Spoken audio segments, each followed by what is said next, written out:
new business will be conducted after 9:30 PM, and this meeting will adjourn at 10 PM sharp. It's also being live streamed on YouTube. Adequate notice of this meeting was provided in the New Jersey Herald. It was also posted on the township website and its bulletin board in accordance with all provisions of the Open Public Meetings Act. Also, formal action may or may not be taken tonight on the applications being heard here. Practice of this board to salute the flag. Please rise and join us. Pledge allegiance to the flag of the United States of America and to the republic for which it stands, one nation, under God, indivisible, with liberty and justice for all.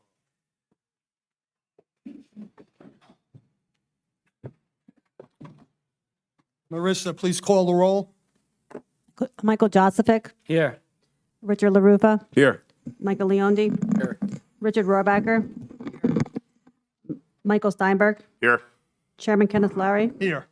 Brian Romanowski, Here. Isabella Artizone, Here. Steve Tobalakian. Here.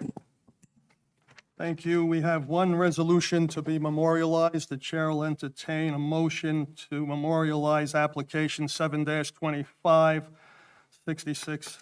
Woodport LLC, decided on February 11, 2026, in denial of the variance. So moved. Second, please. Second. Marissa, please call the roll. Michael Josephic, Yes. Richard LaRufa, Yes. Chairman Kenneth Larry. Yes.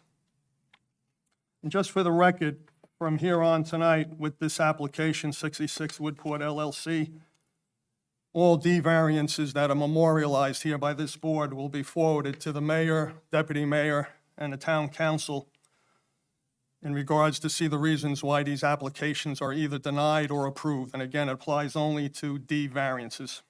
And Marissa, like I said, you'll be able to forward this one Yes. tonight. Thank you.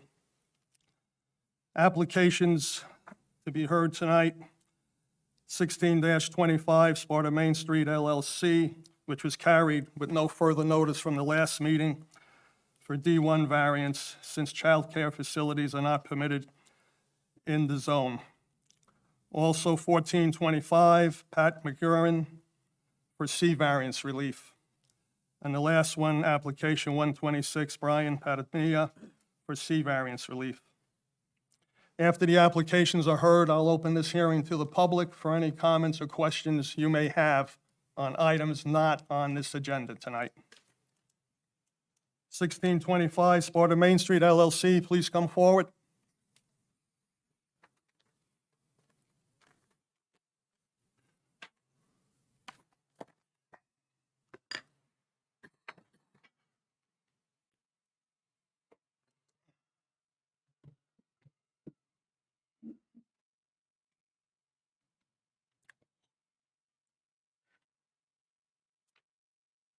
Mr. Feldman, you know it's a D variance. You'll need 5 affirmative votes to approve it. If it's approved, it'll be tied to the land in perpetuity. Also, after you complete your applicant's testimony, our professional planner and engineer will give their reports. Then this board, members who have questions will go next. After we're finished, members of the public who have questions, comments will go next. Yes, Mr. Chairman, understood. Thank you. And please, as usual, speak clearly and directly into the microphone. Since it's a state requirement, we have a recording of all proceedings. Thank you. First of all, thank you for having us back this evening. Since the last hearing, we have submitted some additional submissions in support of our application, which we're testifying to this evening. Just one housekeeping item. At the last hearing, there were some questions raised regarding whether at any point in time this property was somehow conditioned upon parking for the church. We did an open request to both the church and for this instant property, and I personally reviewed all the prior approvals. I did not see anything in those prior approvals concerning requirements having parking on this site. I have submitted those prior approvals to the board council. And also, I've spoken directly with the council for the church, and they also have confirmed that they're not aware of any prior agreements, recorded or otherwise, concerning parking on this site. All right, thank you. Tonight, we have back almost all of our witnesses from the prior hearing, and we have one new one as well. So we'll go right into testimony if there's any questions. All right, you can proceed. Great, thank you. And then, Steve, you'll be able to swear them in? Sure. If you don't mind, thank you. All right. Were you previously sworn at the No, prior? so this is a brand-new witness. This Okay. is, I'd like to introduce Melissa Rodriguez. Okay, well, raise your right hand, please. Mr. Rodriguez, do you swear affirm that any testimony you provide before the board this evening will be the truth? Yeah. Could you please identify yourself for the record? Melissa Rodriguez. Thank you. All right, Ms. Rodriguez, can you please explain who you are and what your role is? My name is Melissa Rodriguez. Excuse me, Melissa, could you use the microphone, please? Yes, my name is Melissa Rodriguez. I am the Regional Manager for Corporate Operations with the Learning Experience. I've been with the company for 8 years, and I have 15 years of experience in early childhood education. And if you could just explain one more time who the Learning Experience is? The Learning Experience has been around for over 20 years. We are early child care learning center. We have over 400 schools, and we have more under development. I currently oversee 24 locations in North and Central New Jersey. We really believe that we are here to provide for families. Okay. And what is your exact title at Learning Experience? Regional Manager.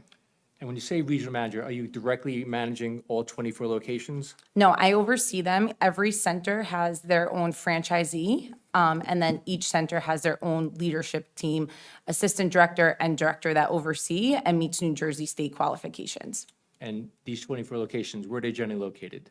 all in North or Central New Jersey. Okay.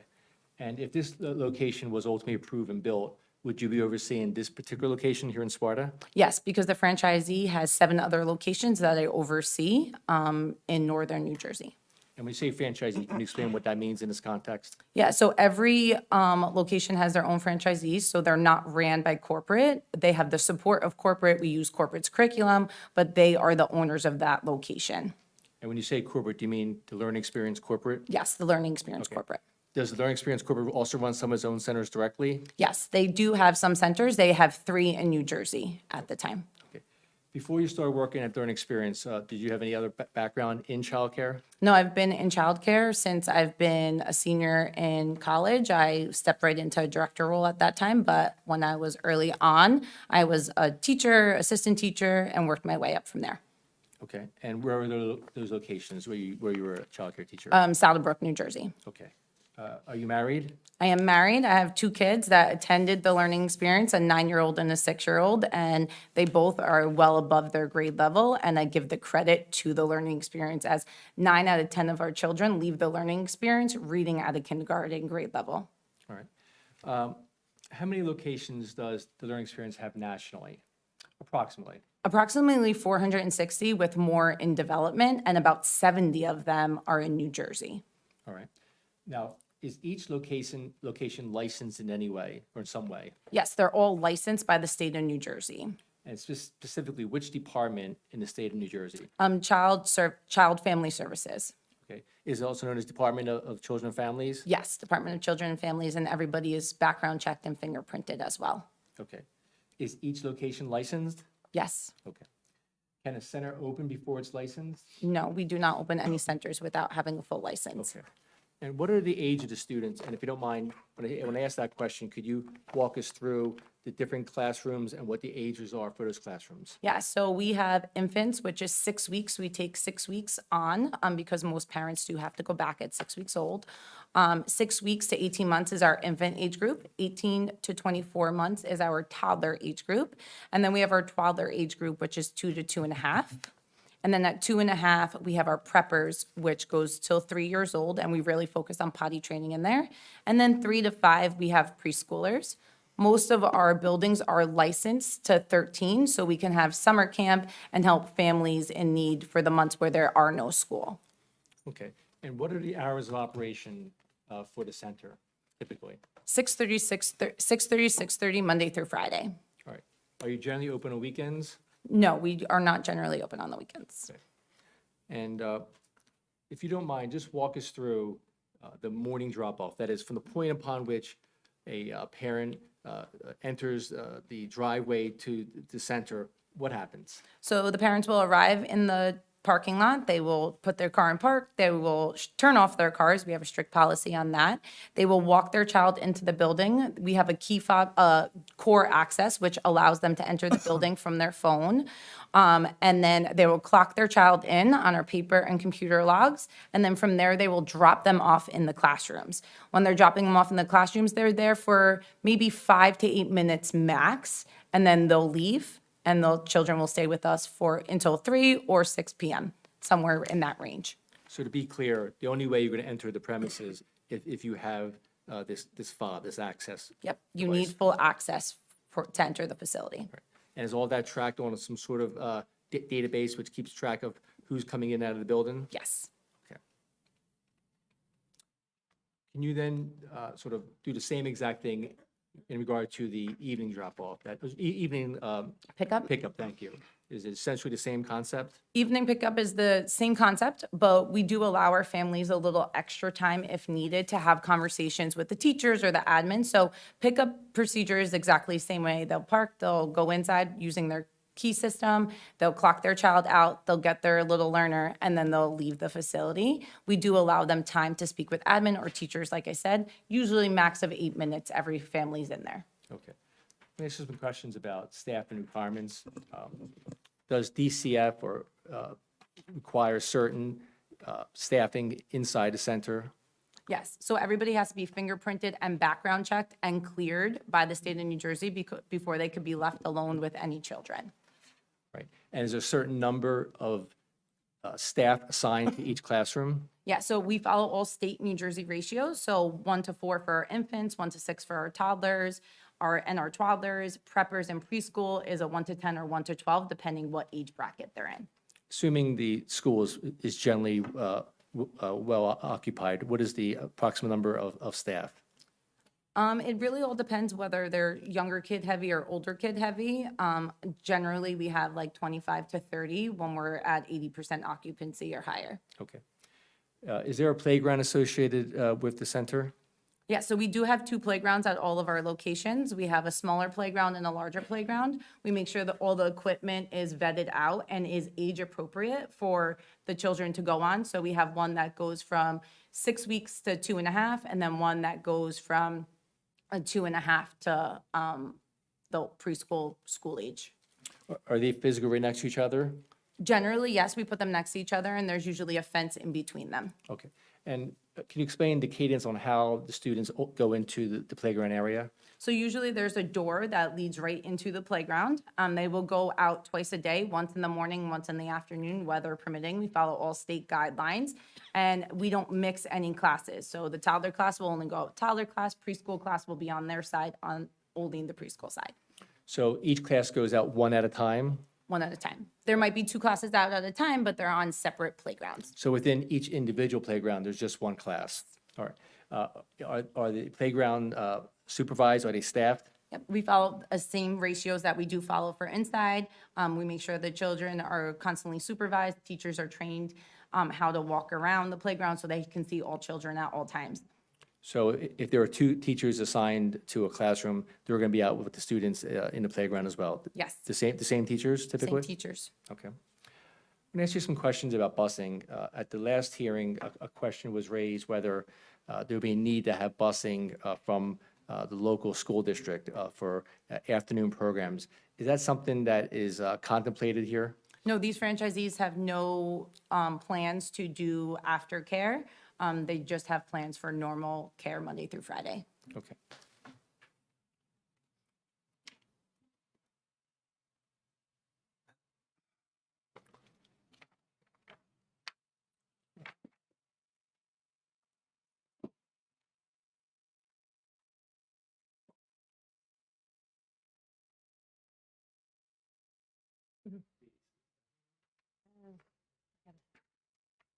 Thank you, yes. Thank you. Thank you.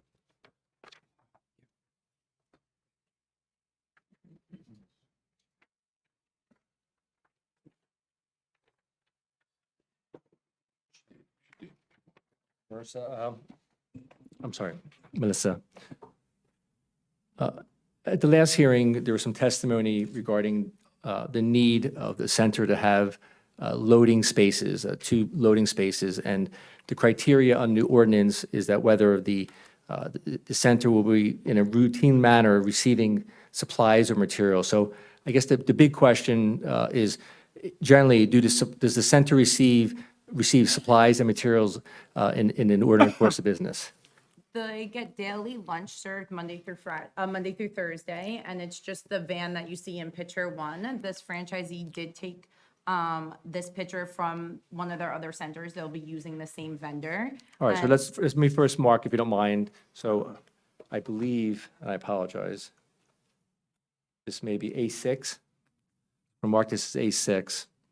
And just describe what this is, So this that this will- document. That will be the van that will deliver the hot lunch. No, well, the document in general, if you could describe what it is. Oh, the vehicle. Yeah, so if I may, this document is a March 10th, 2026 document, has 2 photos on it, and it's entitled Vehicle Exhibit.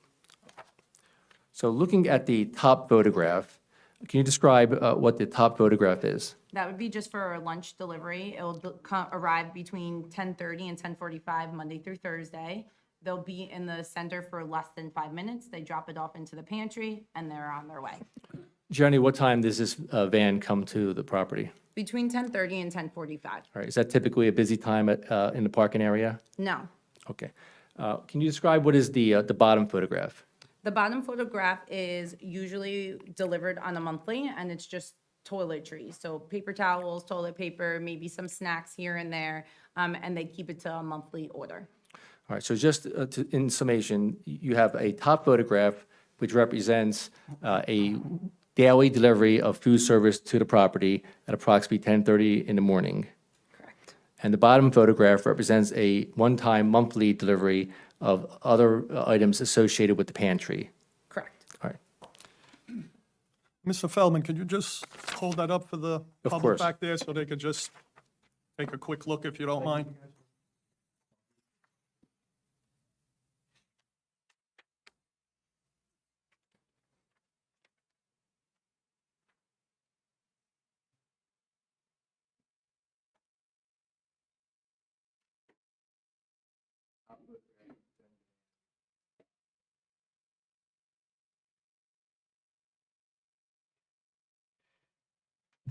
Thank you, Mr. Feldman. of course.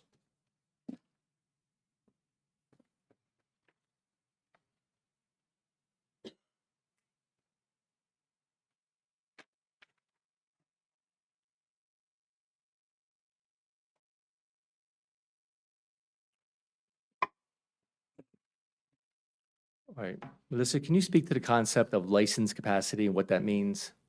So license capacity is how many children can be in the building at each time. Every classroom has their own measurements. Generally, our buildings are licensed for, I believe this one is 158 children, if the plans go as documented. And who determines license capacity ultimately? Licensing, they'll come out and do a final measurement before they give us the license. And when you say licensing, what does that mean again? The New Jersey Children and Family, So New Jersey DCF. yes. Okay, great. So this building will be licensed at 158. Can you have more than 158 students in this building? No, we would be maxed out at 158 students. Okay. Is license capacity the same as enrollment? No, they are not the same. Enrollment is one number and license capacity is a different number. License capacity is what can be in the center at the time. So could enrollment be less than that? Yes. And why is that?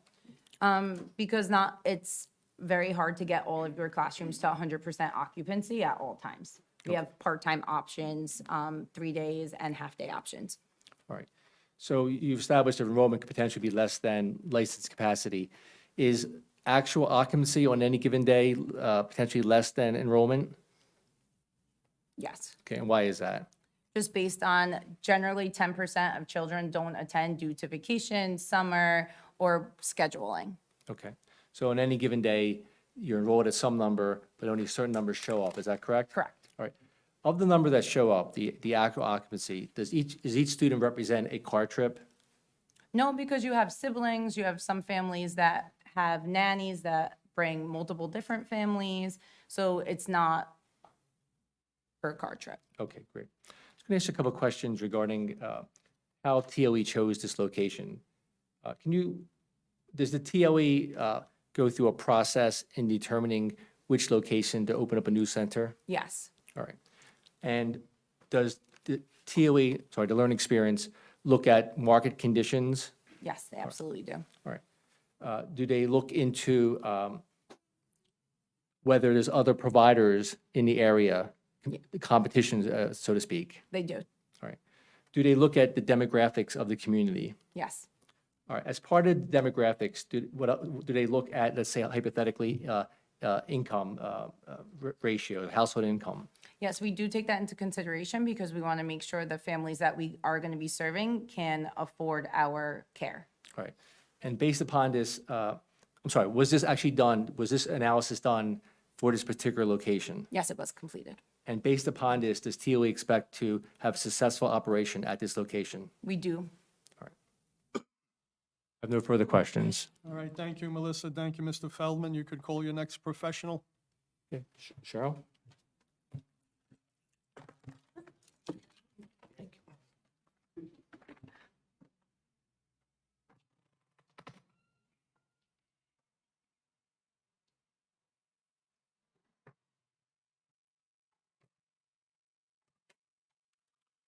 Ms. Schweiker has previously testified, so she's been sworn in already. Could you please identify yourself for the record and acknowledge she remains under oath? Okay.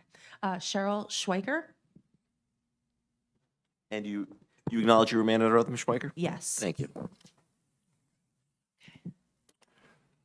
All right, And, excuse me, can the public see what Cheryl has up there? If not, come a little closer, maybe. Can you see it? All right, thank if you you. want, you can do over here. Oh, no, it's fine, so the rest of Okay, fair board enough. members over here in the corner could see it, Mr. Feldman.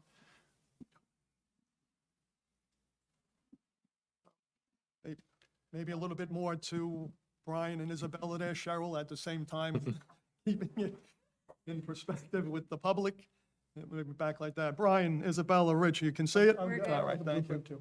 All right, thank you. Between that and the blueprints, I think we're okay. All right. Yes, they match the submission.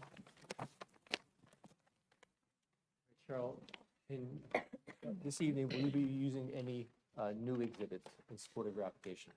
The two exhibits I have were part of the resubmission Okay. that we made. All right, so these, can you identify them? Sure. So we have SA 3.2 dated February 18th, the proposed elevations. Okay, and just for the record, this was part of our resubmission on February 27, 2026. Correct. And then the second one, please, if you don't, just identify it. We have SA 3.4, proposed signage, also dated February 18th. Okay, again, this is part of our submission on February 27, 2026. All right, can you speak to using SA 3.2? 3.2? Thank you. Yes. What new changes have occurred since the prior plan? Sure. So there were two items that we took into consideration on our last meeting. One was the long roof on both sides, the south and north elevations. So we went ahead and added several dormers, similar to what's already shown on the west elevation, to help break that up. And how many specifically on each side? 4 on each side for a total of 8. So 4 on the south side, is that correct? Correct. And 4 on the north side, is that Yes. correct? Okay. And these are aesthetic in nature? Correct. They don't serve any specific, No. It's primarily aesthetic. all right. Could you describe how this changes the aesthetics of the building? So this breaks up the long roof spans that we have on these elevations because we have a long, narrow building, and it'll help break up that large roof area. All right. Are you generally aware of the design elements of the Main Street corridor? Yes. All right. Would you describe these changes as consistent with the Main Street corridor? Yes, All right. And do you think it enhances the building in a way that is consistent with the Main Street corridor? absolutely. All right. Can you show us the next exhibit, please. Sure. So the other revision that we made was regarding signage. I know there was a lot of discussion on signage. So we removed all signage and any column signage on the parking lot side. So there are no longer any identifying markers on this side by the main entrance. So previously, what was located at that spot? Sure. So in the gable, we had the large learning experience sign with their mascot. And then on the columns, we had their ABC 1, 2, 3 blocks. And those have been removed. So at this point, is there any signage on the rear of the property? No. Okay. Can you speak to the remaining signage then? Sure. So the signage on the Main Street elevation, the west elevation, we've left the learning experience and bubble signage. However, we've changed it to be externally illuminated instead of internally illuminated. So we'll have a series of goosenecks downlighting onto the sign.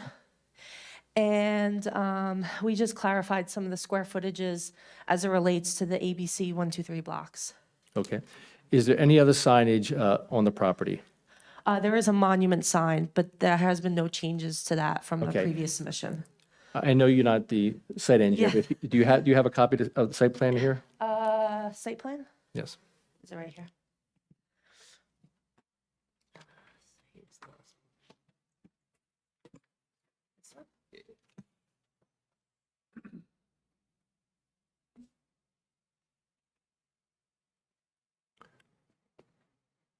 All right, so some of the review letters had some questions regarding the location of the monument sign. And just for the record, one more time, can you physically point to the location where the monument sign is located? Right here. Okay, can everyone see that? Okay, and can you, using the site plan, can you show the depiction of the monument sign itself? Right here. There's masonry signage. And has that changed in any way? No. And how is that sign lit? Ground lit. Okay, so at this point, you testified there's the building frontage signage, and then, which is gooseneck lit, and then the monument sign, which is ground lit, is that correct? Correct. And aside from those two signs, are there any signs on the property? No. Okay. HVAC? Sure. You want to hand that out? The other comment we got was questioning the HVAC and where it would be located on the roof.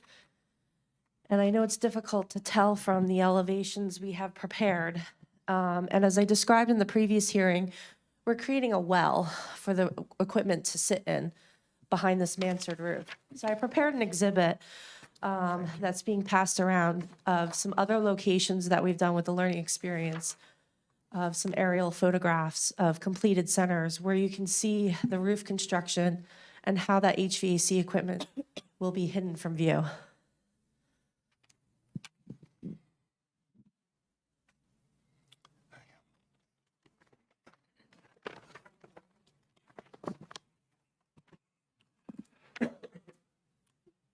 All right, so you've testified that, of course, it's not on the site itself, it's located roof. on the roof, and using how would you describe this technique, the The mansard roof. mansard roof, it's essentially shielded from sight from virtually every angle. Yes.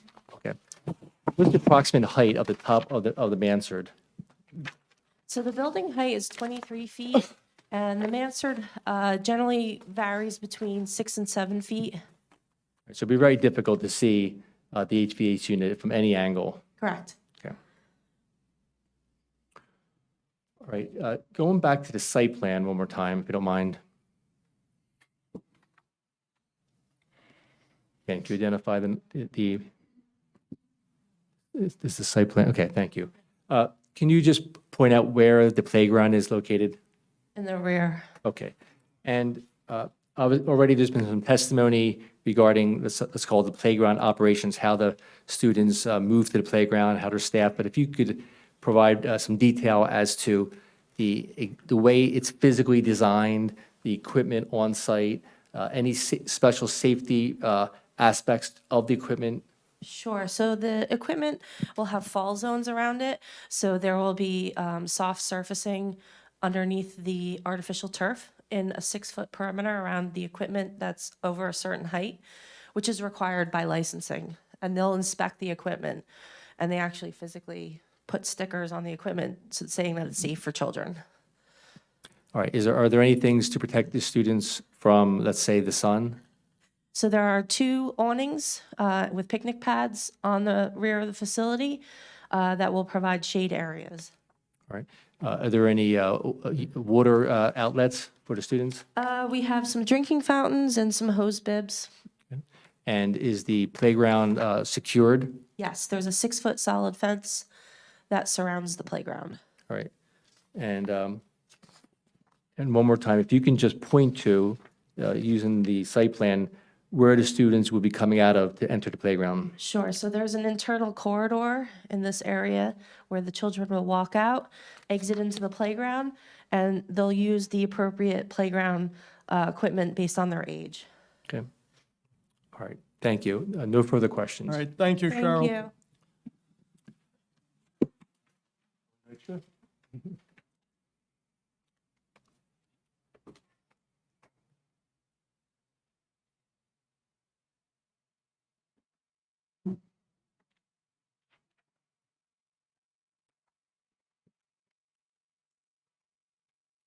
All right, Mr. Dykstra has already been sworn in. Owen, do you acknowledge you remain under oath? I do. Thank you. Good evening. All right, Owen, can you briefly describe any new plans that you'll be testifying to this evening?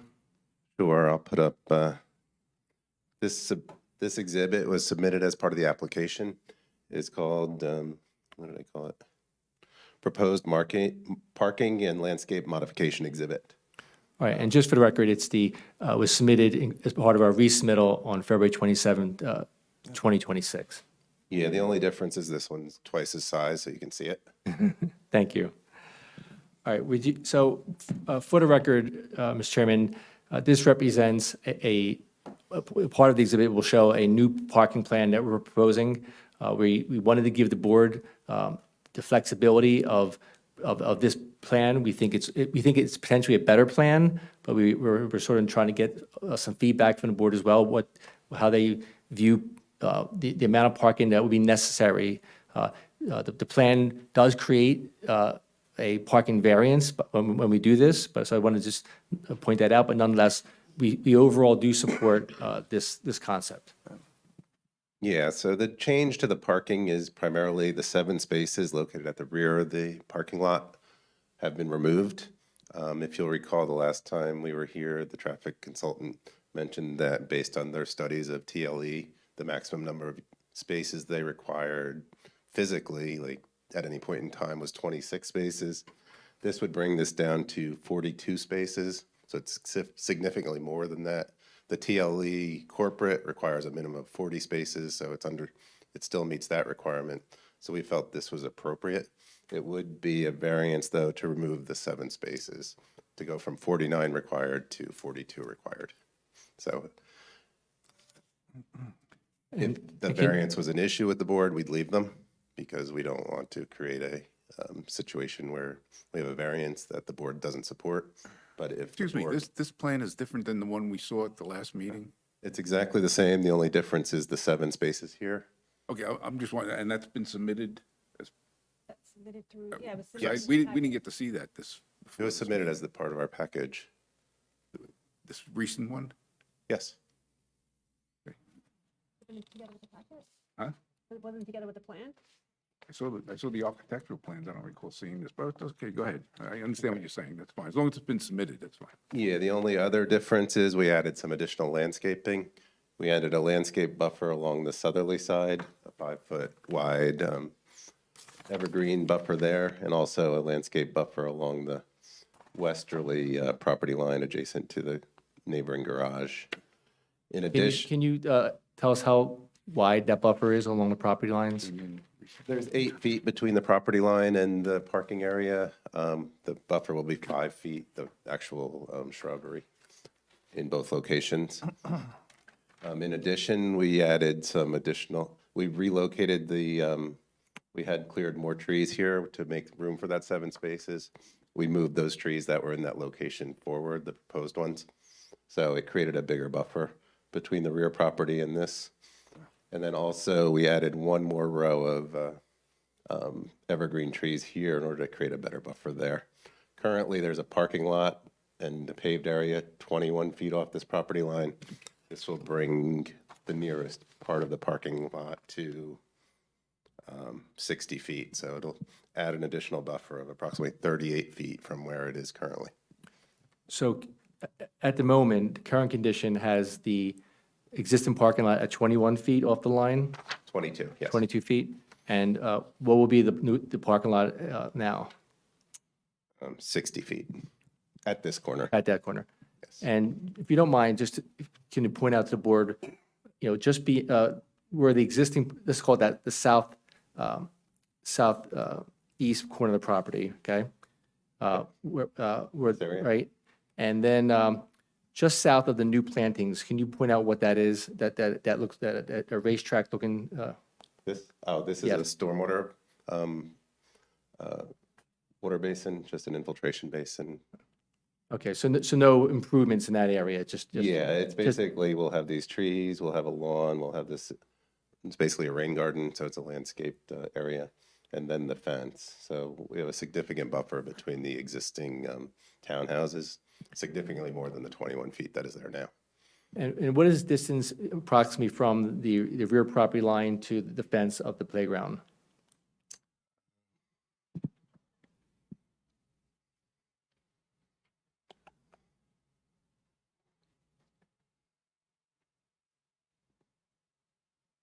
It's a little over 100 feet. Okay.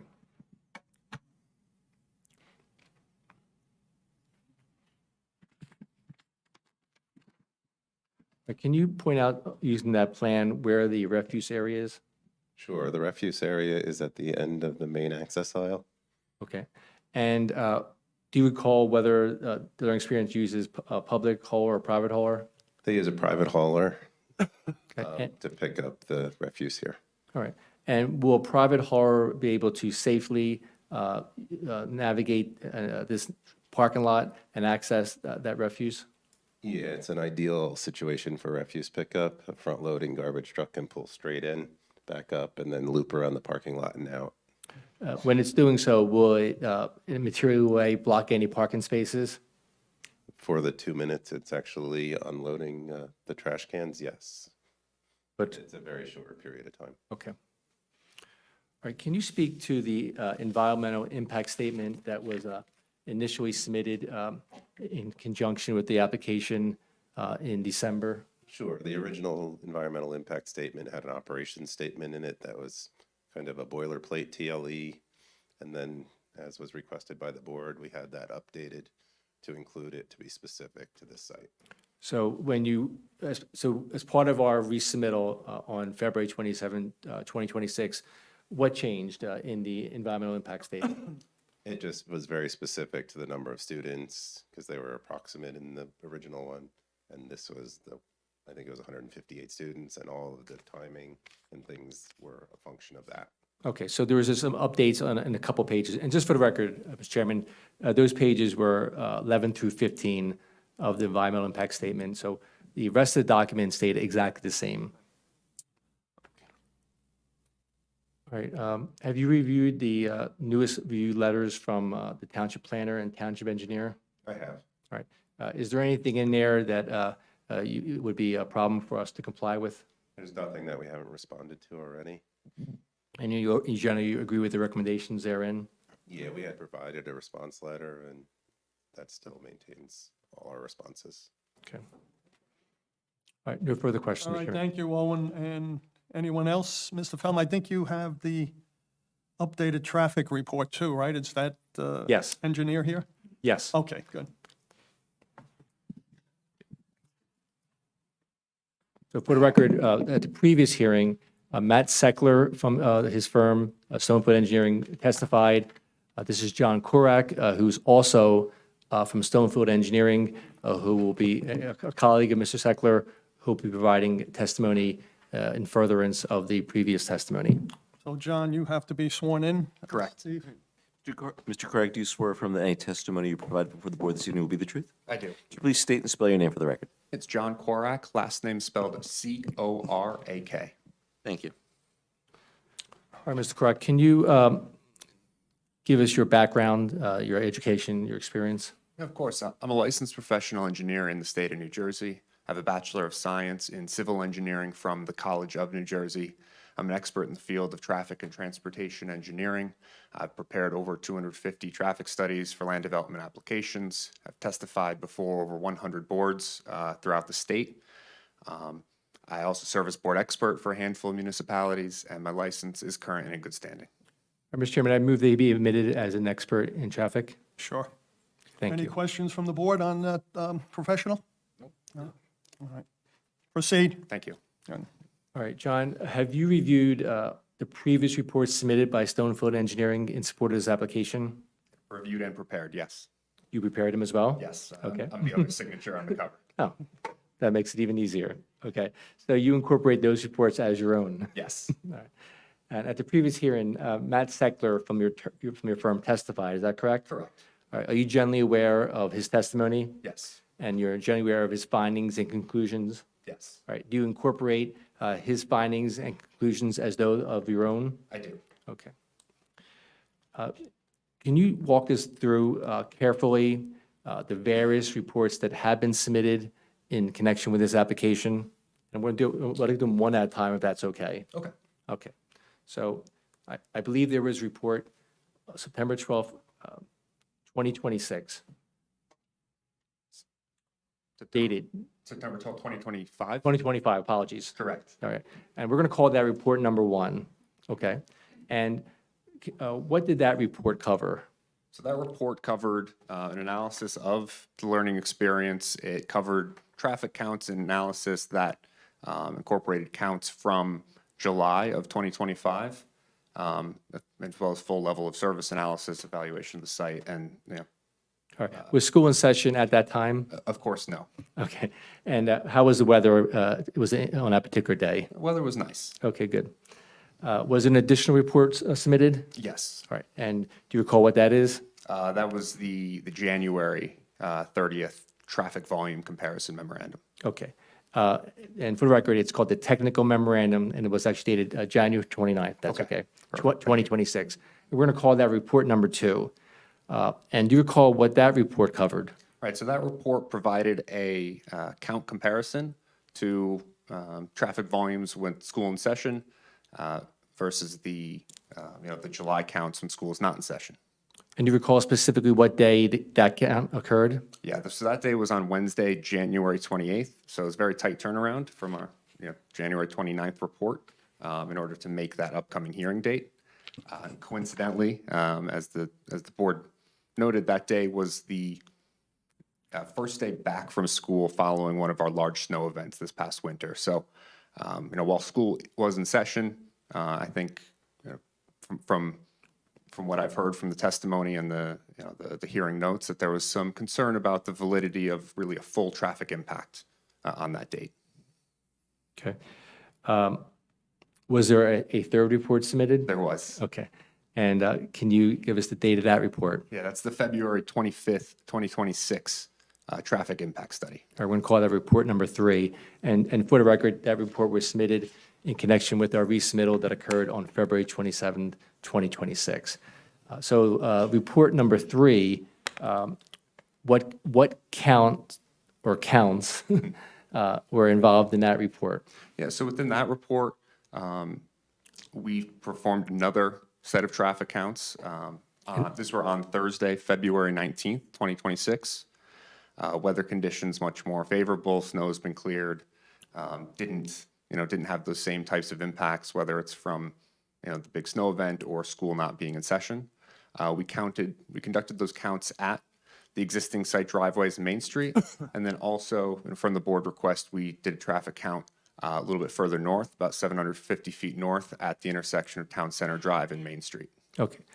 How was the date of count 3 determined, the February 19th date? Yeah, so the date was determined because it is a typical weekday period, and upon selecting that, then we worked with Mr. Intindola to confirm that that date was acceptable as far as a count date when, with general activity throughout the area. So it was in conjunction, with your board professional. Okay. So you mentioned that report number 3 not only covered the site intersection, but covered an off-site location. Can you tell us about that off-site location? Yes, that offsite location, intersection of Town Center Drive and Main Street. It's an unsignalized intersection, and it is fairly busy. So Main Street has the throughway of travel. Town Center Drive has, a stop sign at its approach. And there's also a site driveway opposite, creating a four-leg intersection, which has minimal traffic volume, but really the Town Center Drive is the main leg of additional volume off of Main Street. All right. Was the town engineer aware that you're going to be conducting a count at that intersection? Yes. All right. Can we use the new exhibit? Yeah, of course. Thank you.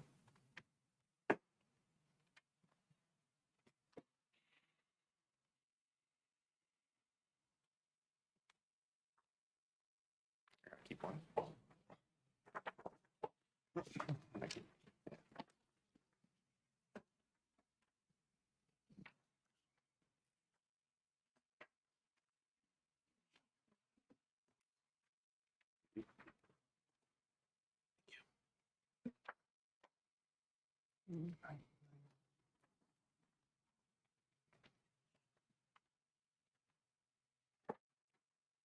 Do you have any more? That's fine. Take it.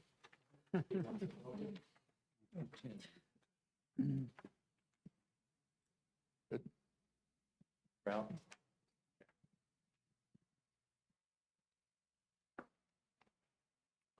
We're going to mark this as Exhibit A7. We already have A7. It's eight. Apologies. Thank you. A8, apologies. All right. Can you tell the board what this exhibit is? Yeah, so this exhibit is a set of tables and graphs that provides a count comparison of the three sets of count dates that we collected data on. All right. And you have the actual counts among the 3 dates, is that correct? Count 1, count 2, count 3? Correct. How would you describe the consistency among the 3 counts? Yeah, so as we work through the exhibit, say the left half of the page is all the morning peak hour, the right half of the page is all the evening peak hour. And so as we look from, starting on the morning side, July 2025, January 2026, and February 2026, what we see in the northbound direction, variation from the July counts to February counts actually goes down in comparison. February is lower than July. But January to February, that volume's up. Southbound, the February count data is higher in both cases. And overall, you do have an increased volume, which I think lends itself to kind of what we would expect given the conditions in the July counts, school not being in session, as well as in January with just after the snowstorm, you may have people not driving as much. But overall, an 11% total change from January to February, or a 6% total change from July to February. These are not catastrophically significant by any means. They're well within the realm of regular traffic flow and really day-to-day adjustments that we experience out there, whether we know it or not. Okay. Same thing working on the evening side. Cutting to the chase, these ones are actually very, very close together. So overall, the evening volume's higher than the morning, but we're in about a 2 to 4% difference across all 3 counts collected. So the data's fairly consistent with each other. I wouldn't consider the older July or January data particularly like bad data necessarily, but the February data I think is a normalized data, and just wanted to represent that. As we work on the bar graphs for visual appearance, orange is the northbound, blue is the southbound, green is the total, and you can see that across each of the 3 sets of days that we did counts, it's really consistent across each one. Okay, great. All right. I'd like you to direct your attention to the site intersection count in report number 3. So using the most recent data from report number 3, again, this is count 3, can you advise the board what you found? Yeah, so at the site driveway intersection at Main Street, we conducted another level of service analysis like we had done in our prior reports. What we found is, consistent levels of service with the prior reports in that your north-south Main Street operation, being that it's the through movement, continues to operate at level of service A at the intersection, whereas the turning movements coming out of the site driveway operate at levels of service C or D, which, as my colleague, Mr. Seckler, testified to, those are acceptable operating levels of service. And it would, looking at the February data, typical traffic count day, still operating at those acceptable levels of service at the driveway. Okay. At this time, if you don't mind, can you speak to the counts at the Town Center Drive intersection? Yeah, of course. So the Town Center Drive intersection, as we all know, busier intersection, and all the movements at the intersection work fairly well with the exception of the left turn from Town Center Drive onto Main Street. I don't think we need a traffic engineer to tell you that, but we did the counts and the analysis, and it bears that out also. So there's a few reasons for that. One, simply just the volume of traffic, right? It's a lot of left turns being made there, so you're likely approaching that intersection waiting behind someone. But two, it's a difficult intersection to maneuver, right? From a visibility concern, as you're trying to make that left turn, as you look left, there's the big Stop and Shop sign, monument sign right in the way. It's if you don't pull up into the crosswalk, you can't see oncoming traffic.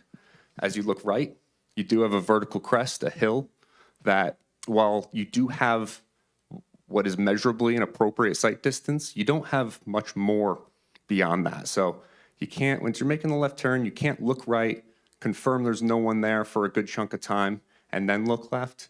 You're really going back and forth. And then the third piece is with the left turn and the right turn, there's 2 lanes. So you get that jockeying for position, people in the right turn lane turning out and blocking your view, and that compounds the issue. So the left turn eastbound and out is a existing condition. You did a actual count analysis, and based upon a build analysis, what did you find? Yeah, so the build analysis, the key here is that the location of the center does not add any new traffic to that movement. All right, there's a marginal increase in traffic that's making, the through volume, either north or south, and perhaps some of the right turn volume. But really, as it relates to the increase at that left turn, this is not a development that is significantly exacerbating that movement. So will there ever be, is it realistic that there'll be any cars that are leaving our site that's going to be making that left turn eastbound movement? No, you would have to basically circle all the way around and then make the left turn back onto Main, whereas you would just make the right out of the driveway to go that way. All right. Was there a gap study done in report number 3? There was. And can you explain to the board what a gap study is? Yeah, so a gap study, this is a more detailed study that we don't perform on every application, but it is basically an evaluation of the gaps in traffic that exist at the site driveway. We essentially video record it and we time basically for each gap, each passing car, how much time is there in traffic for you to make that turning movement in or out of the site. So it's a very detailed process. It's a time-intensive process. But what the final result is, you have a better understanding of really those gaps that do exist, how long they are, and can your driveway support the future traffic volume anticipated at it. All right. Can you give just maybe 1 or 2 examples what you found in the gap, like for instance, left in the AM time frame? Yeah, so for example, like a left in at the AM time frame, what you're battling as a motorist is really just the oncoming lane of traffic, right? And so within that 1 hour period during the peak hour, the traffic forecast is 31 vehicles that would be making a left turn in. the gaps in traffic that are available on Main Street to support those turning movements are over 700, a capacity of over 700 vehicles could make that left in. So that aligns back to the level of service where, we're seeing the level of service A for that movement. And this is accounting for, the occasional backup that we do see on Main Street, right? We've all been stuck behind that left turning vehicle or the school bus. But even accounting for, those minor periods of site driveway blockage, there's still really excessive amount of capacity to accommodate the left turns. And that example, is that consistent through all the other movements and peaks times? Yeah, so that's probably I'll call it the least conservative example. I think the most conservative one for the board's edification is making the left out in the evening, right? That you need to cross 2 lanes of travel at the busiest period with the most traffic on the road. And so there, where we're anticipating, again, about 31 left turns out over the course of an hour, so about 1 every 2 minutes. There's capacity for that movement of over 200 left turns. So a wide gap. We're not looking at, say, 31 left turns and a capacity for 40, or a capacity for over 200 left turns at that driveway. It's like a 7-fold. Correct. Okay. All right. You have another exhibit, I believe, for queuing, Yeah. called A9. Oh, it's on the back. Okay. That explains it.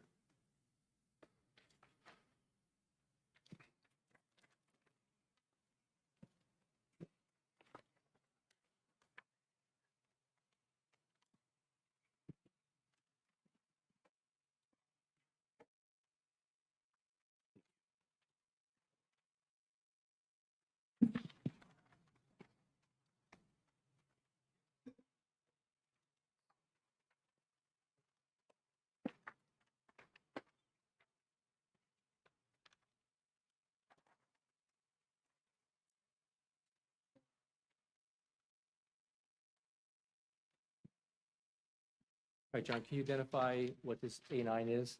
Yeah, so this A9 is the revised site plan that was just testified to by Owen Dykstra, but we've overlaid essentially a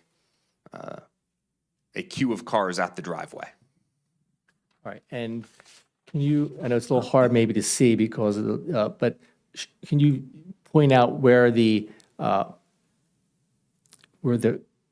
actual queuing is, that you're showing, that is what cars are queue cars?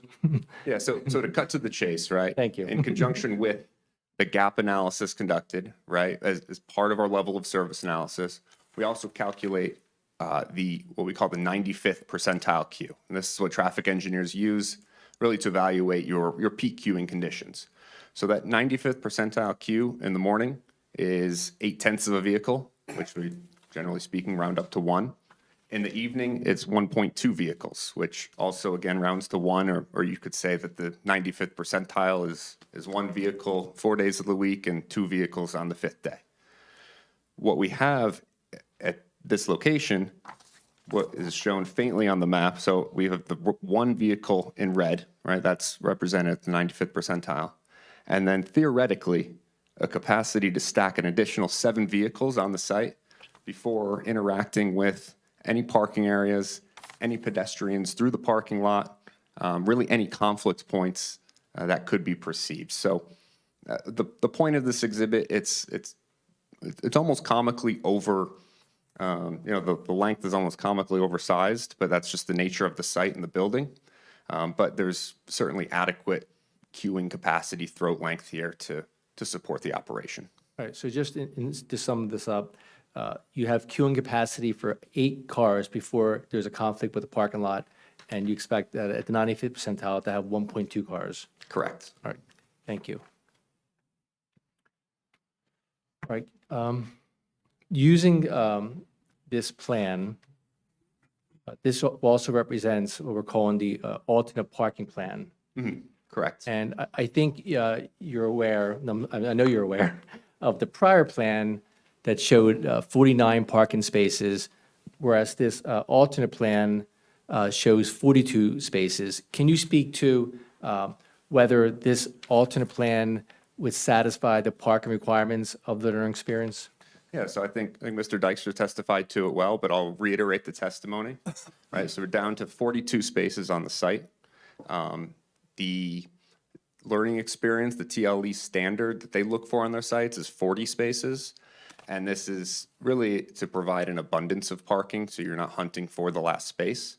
We've done traffic counts at other learning experience locations in New Jersey, found very consistently that the demand at those sites, the peak amount of cars ever on the site is 25 to 26 vehicles.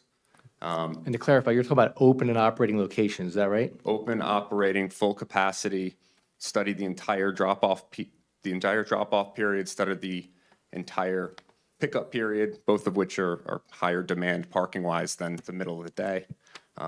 Yeah, the peak has readily been 25 or 26 vehicles. And what is the IT requirement for this? So the ITE has a wide range of data of various different daycare users.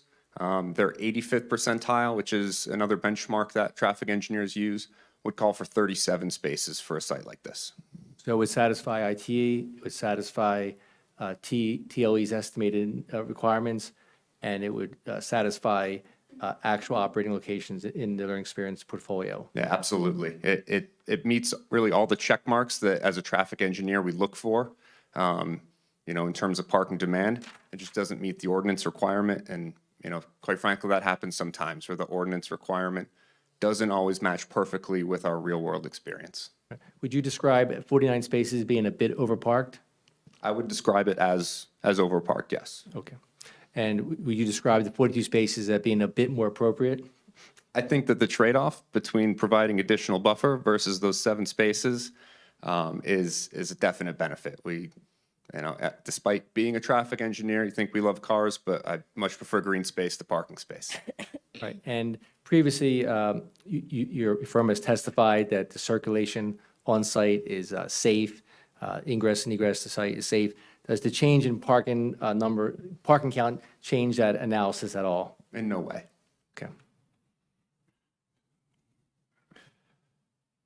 All right. Are you aware whether the Sparta Police Department issued any reports in connection with our application? Yeah, yes, they did. And what were the nature of those reports? So there's a few different reports issued. Most recently, and I want to pull it up because it's short enough to really read into the record. Please. Yep.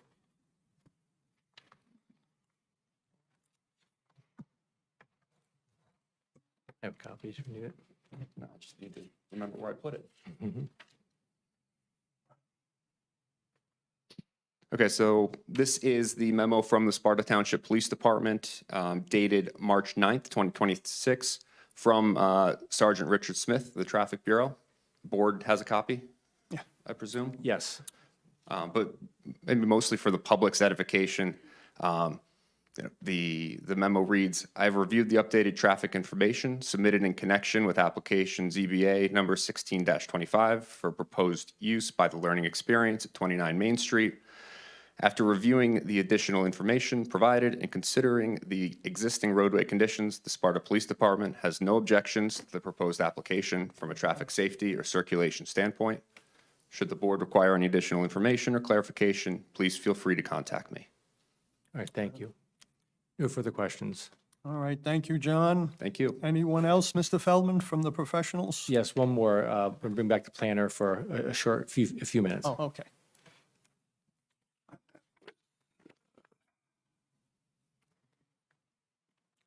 Thank you.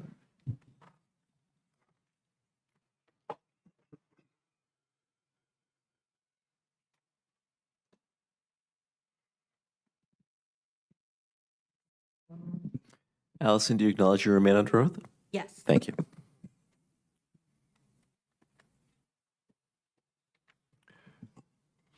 All right, Allison, would you mind remind the board the standard for granting a use variance? Yes. So I will walk through the SECA balancing test for the board's consideration. So the first consideration that we need to undertake is identifying the public interest at stake, which in this case is childcare in Sussex County.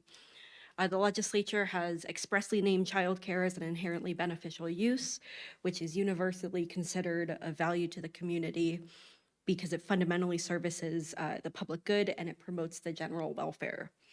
Along with childcare, the other uses expressly mentioned in the MLUL are schools, hospitals, group homes, and wind and solar facilities. So the MLUL has also given childcare centers special zoning considerations, including permitting them in every non-residential zone, as well as exempting them from parking requirements related to floor area and the permitted density. So we've heard testimony from a regional manager for the learning experience as to how exactly they determine where to place a new location. And through their research, they've identified a specific need here. The need for childcare is generally a well-studied topic. And so we can, in reviewing the state of childcare from a broader perspective, the Center for American Progress conducted a study in 2018. And one of the key findings is that rural areas have the highest concentration of childcare deserts, where people don't have access or there isn't enough access to childcare. In reviewing the state of childcare in New Jersey more specifically, we can look at the New Jersey Strategic Plan for state-supported preschool expansion. That was prepared by the Department of Education in December 2024. The report identifies gaps in preschool coverage and finding specifically for Sussex County that in order to reach universal access, and that's universal access is defined as 90% of the full population of 3 and 4-year-olds. In order to reach that universal access, at least 87 additional classrooms would be needed in the county. And currently school districts are projecting to serve just 46% of that population. So even more specifically, why this site, why here in Sparta on Main Street? Sparta is the second largest municipality in Sussex County, and it serves as a key access point to Route 15. In this zone, it only consists of just 11 parcels. None of those parcels are being used as residential properties. Functionally, this is a commercial zone, and the use has been designed in a manner that fits in with the existing character of Main Street. So the second prong of the SECA balancing test is to identify any detrimental effects that could be caused by the granting of this variance. Certain effects, such as an increase in traffic or a tendency to impair the character, utility, or value that are usually associated with non-permitted uses. When minimal, these effects fall short of outweighing the inherent benefit of this use. And so we've heard testimony this evening, as well as at the prior hearing, from our project traffic engineer that the increase in traffic is relatively minor. It's acceptable. And in general, it will not be readily perceptible by the public. There are sufficient gaps in Main Street to accommodate the proposed use during the peak hours. It should also be noted that the TC-MSB zone permits other uses such as offices, cafes, restaurants, and mixed-use family units, mixed-use multifamily units. Each of these uses has their own traffic associated with it to varying degrees. The third prong in the SECA balancing test is determining whether or not the board can impose any reasonable conditions to mitigate any of these negative impacts. And so the board and the public have raised some valid concerns at the prior hearing with respect to traffic, as well as the appearance of the building.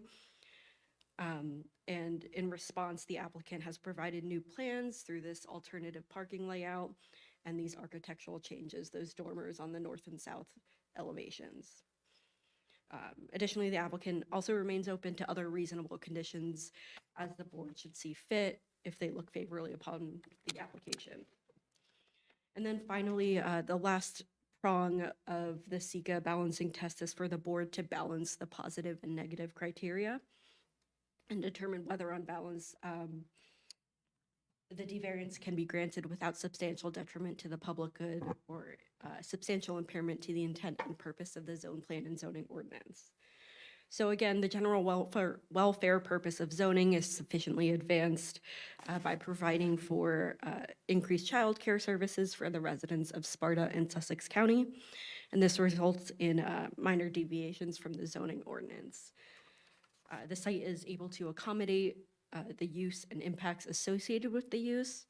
And importantly, the project does not result in any substantial detriment to the master plan, which encourages redevelopment of underutilized lots. The master plan also seeks to support community health and wellness and to create a hub of increased activity. Would you describe the instant parcel as an underutilized lot? Yes, it's currently a single-family home on the site with a large parking lot. And does the parking lot have any value today?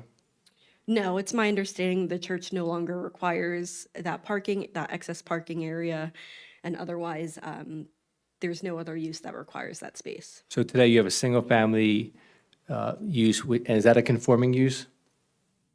No, I don't believe it's permitted in the TCMSB zone. So you have a non-conforming use, single-family house with a parking lot. Correct. Okay. And would you describe the childcare use as a better use that's consistent with the TCM zone? Yes, I do think that, given the location to not just Main Street, but also Route 15, it really is a unique parcel that can accommodate this use and the intensity of the use. Okay. Anything else? I think just running through the bulk Please. variances. Oh, Yeah. of course, yes. Thank you. And just to clarify, at the prior hearing, I testified to the bulk variance criteria, which remains applicable even with the modifications to the project as proposed this evening. These were to permit the monument sign closer than 20 feet to the property line, a waiver for not providing any loading spaces, and the size of the front facade signage, which now includes those blocks, And also in regard to and the parking as well. all right, and if you don't mind, just for the record, state what is the variance in regard to parking?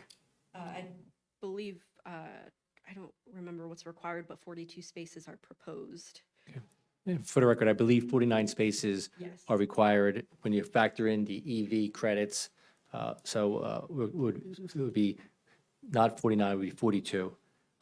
For the record, I believe both the planners and the engineers' review reports, I think they say 44 spaces are being provided, but to be clear, it's 42 that's being proposed. Okay. All right. Anything else? I have nothing further. All right, thank you. All right, thank you, Allison. Thank you, Mr. Feldman. That's Also, it for my thank all your witnesses. professionals for their presentations. I'll now have our board engineer, David Simmons, present his report, please. Thank you, Mr. Chairman. Just referring to the report, the latest report we prepared dated March 6th, 2026. The applicant and their professionals have touched on most of the issues, but I'll just highlight a few if I may, just for the record.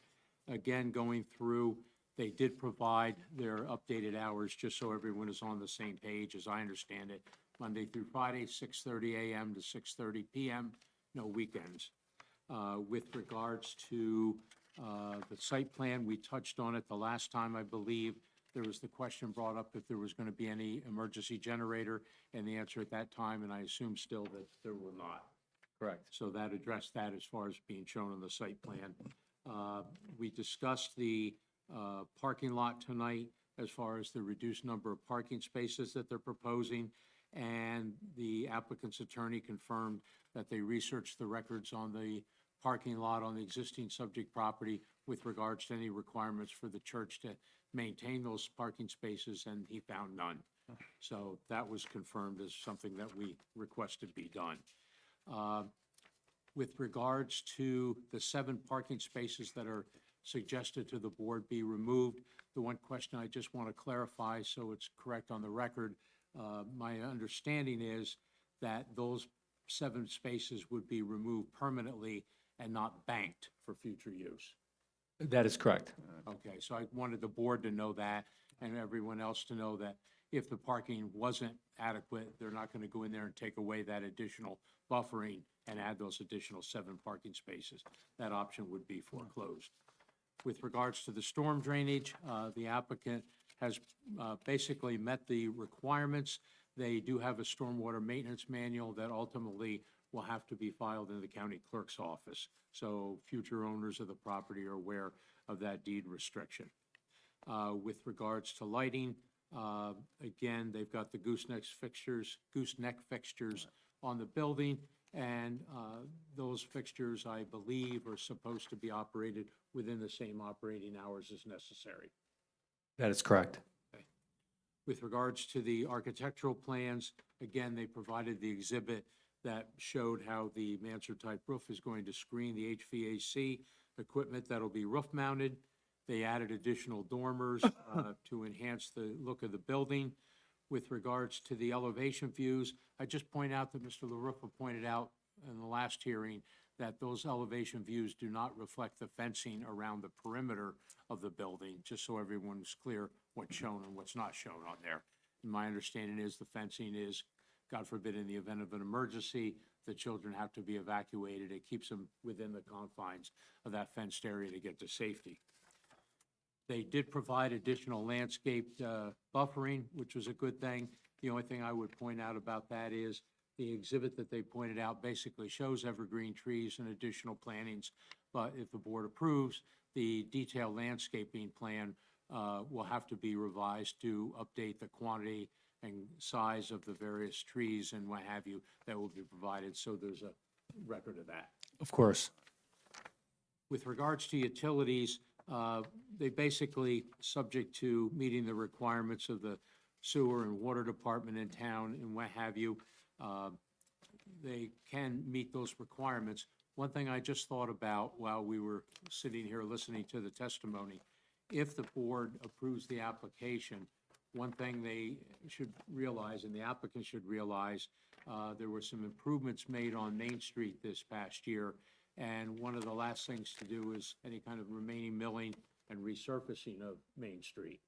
The reason I bring that up, we've got a situation where once that's resurfaced, there'll probably be a moratorium on opening that up. And the reason I bring that up, my suggestion is, again, if the board finds favorable with the application, that the construction of the tie-in for water and sewer be done as soon as possible, if you will, after meeting all the requirements of the utilities and payment of fees to get it past the curb line. No objection. Okay, just so he doesn't get foreclosed from tying in. With regards to the signage, the monument sign, other than the setback, was within the limits. There was a comment on the plans that if required by the authority having jurisdiction, that they also add the street number on the monument sign. I would recommend to the board that that be added. No objection. With regards, again, the planner pointed out that they do need a variance for the size of the facade sign on the front of the building towards Main Street, 121 square feet proposed, 55.7 square feet allowed. And they have changed the signing to gooseneck sign type signing. They did have a temporary sign coming soon on the site plan. Is that still part of it, just temporarily, or? It's, as we get closer to opening, we put up the it's a coming soon sign. We can apply for a sign permit at that time. We tend to put on a site plan just to be transparent. I just wanted to make the board aware of that, just so they know it. With regards to details, the one item I just point out is 12C. With regards to any kind of streetscape repair details they will have to do to modify their entrance, that they consult with the township engineer to make sure they're using the same style materials and what have you to match in with the streetscape improvements that I just mentioned were done this past year. We talked about the applicant's regional manager, talked about the EIS and the operational description. I'll leave it to Brian to comment any more on the traffic impact study, but that was provided. And then we have the usual comments about approvals that are required by the various agencies, at least plus an as-built at the conclusion of the project. And that's my update report, Mr. Chairman. Thank you, David. Brian, could you please give your planner's report? Yes, sir. With respect to our March 5th letter, we noted that it's a D1 variance. With that, they have to provide the proofs that the one, in this particular instance, the use is inherently beneficial, which based on our reading of the MLUL, it does qualify as one of the uses that is inherently beneficial. Therefore, the balancing test for the Sika court case that they referenced, the emphasis is on basically on-site safety and circulation, almost as if it was a permitted planning board use as an analog, but it's not quite. And in looking at that, we looked at site circulation. It's self-contained. We do not disagree that they were slightly overparked in this instance and that the 42 spaces proposed would serve the use. We are familiar with the ITE calculations in this particular brand of daycare center as well. And so the parking ratio is right. And what we also know for these sites is that because the way the site is designed, you have a long throat into the driveway. So a lot of the drop-off activity has a spatial separation from Main Avenue, which as you can come in, you can see if there's a child and a caregiver coming across the parking lot.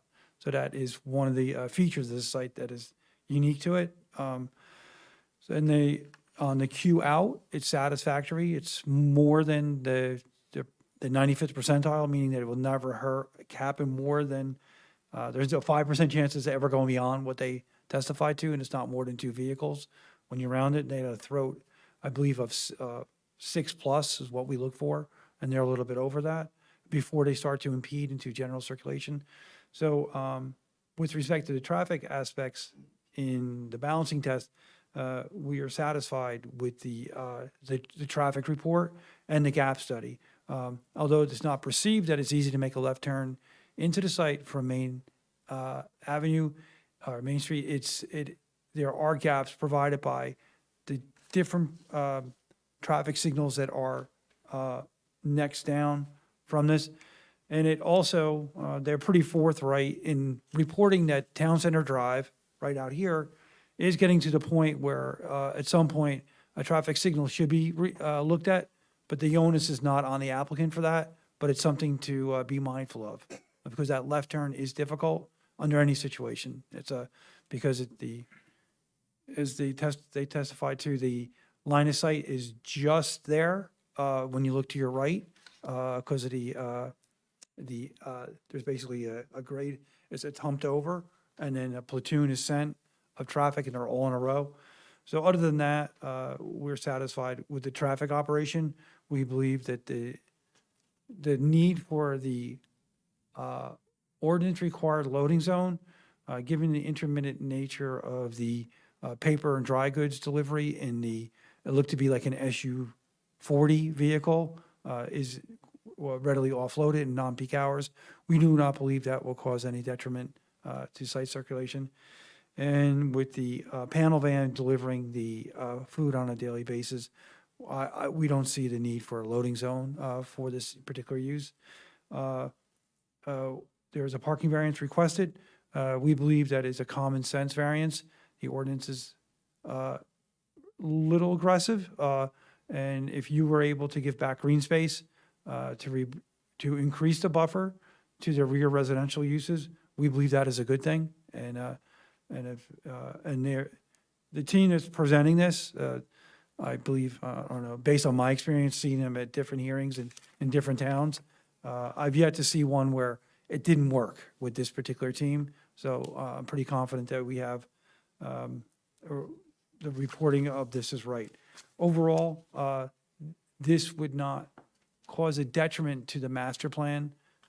And just to echo the planner, to make hubs of activity, this is exactly that, where daycare is provided for, and there is a dearth of quality daycare in Sussex and in the area, and that's been proven out by state reports. So overall, the balance test is met. So we don't see an issue with this particular application at this particular site, considering the D1, which is the most, it's a serious variance to grant, the use variance. But we believe in this context, it could be granted and serve the public good ultimately. And that's the sum and substance of our report. All right, thank you, Brian. Marissa, could you please call on the board members for their questions and/or comments? Michael Joseph? Yeah, just a few questions. I know there was testimony that they said there's going to be no school buses for aftercare. Is there any before care being offered? Before school? Yes, I know some places offer that, where the school buses would come to the school to pick up the children. The answer is no. All right. Let me see what else I have here. Yes, and then I know there was the images of the vehicles that were given out. And then for the, I guess, the lunch van, it said it was coming Monday through Thursday. What happens on Friday? So Friday's a fun day. That's when a local police pizza delivery is used. So Domino's, car. So we local pizza person. Okay, all right, that's very good. Trash pickup. I know the trash area is located close to the, I guess, the townhomes in the back. How often is trash going to be picked up, and what are the hours of pickup?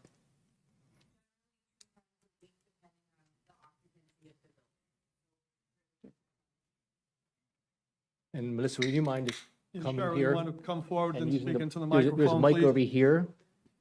Just identify yourself Oh, one more Melissa, time. I mean. Melissa Rodriguez, Regional Manager for the Learning Experience, generally 2 times a week, depending on what the need is for the center. So we can always add more as time goes on. And would that be during the day, not like weekend pickups or? Generally, they're during the day. They're usually earlier in the, like a pickup early in the week and a pickup like Thursday-ish. Okay, all right. And then for the school's curriculum, is that like 365? I'm just trying to see if enrollment is kind of seasonal, like in the summer, does it drop off?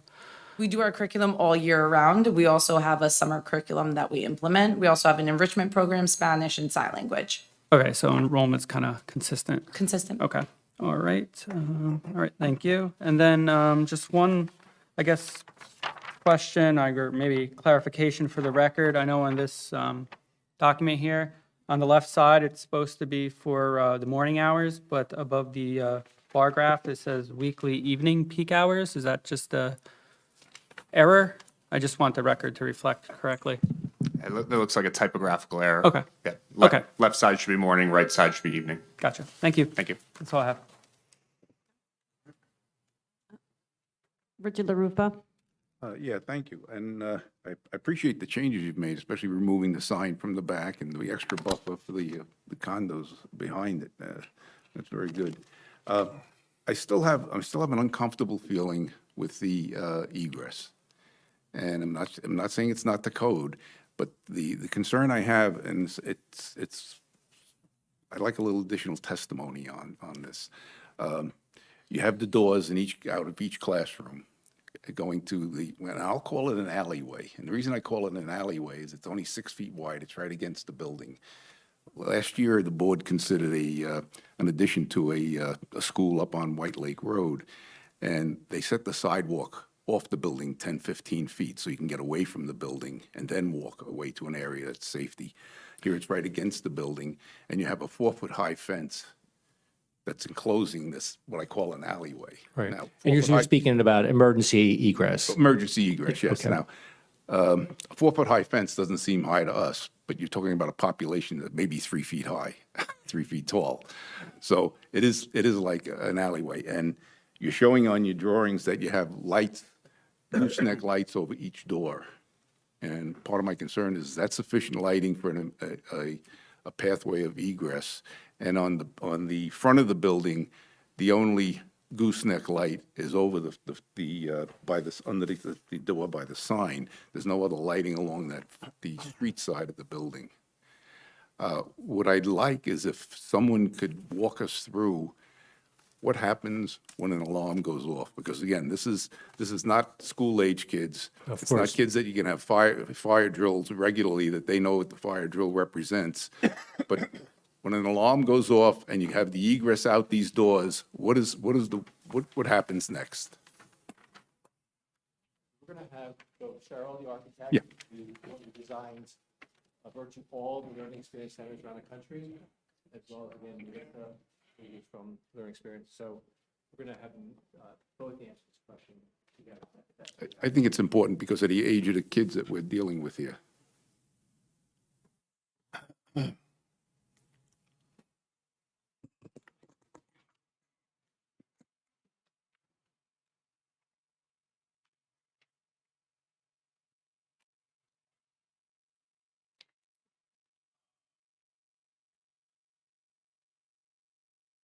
Identify this exhibit.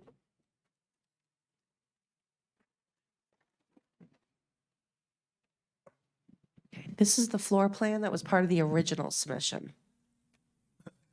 So I'll talk about a little bit of code and a little bit of operations, and Melissa will jump in as needed. So if there is an emergency, fire alarm goes off, and they need to evacuate, each room has two means of egress. So they are provided, obviously, the quickest way out, furthest away from the emergency if there is a fire. So while they can use the doors directly to the outside, there's also an interior corridor where they can use corridor doors. So we're not seeing an assembly of all the classrooms using every single sidewalk. There's plenty of options for them to use. As far as the lighting, we have a photometric study that was part of the, I think, the original submission. And if we feel that there's some light levels that are low, we can add additional fixtures, but not too much to provide any issue of overlighting the site. But we will meet Yeah, code. So we are required to provide a certain foot candle of egress lighting.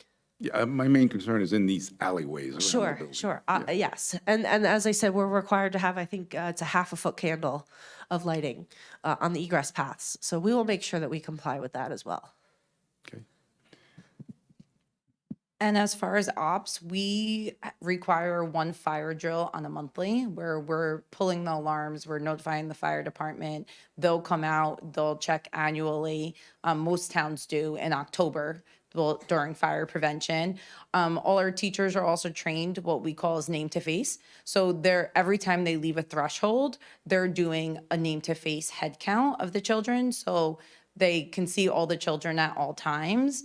And like she had stated, we have primary and secondary exits. So they're not always going to use the alleyway. They're going to use whatever the safest option is. Okay, but that's a decision that has to be made immediately or very quickly. And all our teachers are trained on So both. if everybody has to go out the outside doors to the alleyway, where do they go? So as you're right, there are fences around the building. So we have gates into the playground, which that could be used. And we have some additional gates at the front here so that they could egress out if needed from there. So they have multiple ways within the alleyway, the gated area or the fenced areas around the building. So there are options to exit those areas at different points as well. And we're meeting all the travel distances per the building code and all of that. Are you concerned about the number of gates along that fence, perhaps? Well, it's not only the number of gates, and again, we're dealing with infants to preschoolers, okay, which some of them have a mind of their own, how they walk, and they don't have a pace like a school grade kid where you can walk a stride of 2 or 3 feet a step. It's more like inches a step. But if they emptied out into the alleyways, and I'll call them alleyways. Now, you just said they can go north or you can go east to the playground area. Or Correct. you can go forward and go out the front entrance. Or there's a gate also to the parking lot area. So as part of the fire drills, they are learning where they need to go in an emergency. So they are trained every month. They do this repeatedly. So in the case of The adults are, not the children at that they age. do a variation as to the multiple ways that they have to go. So they are familiar Okay. with each access. So When you it's say that- designed to meet building code. It's designed to meet operations. It's designed to meet the state licensing requirements to get the kids out of the building safely. We meet all that criteria. Okay. Get them out of the building safely, but you have to get them to an area Well, that's safe. so in the building code, it talks about access to a public way, and it's part of the egress system.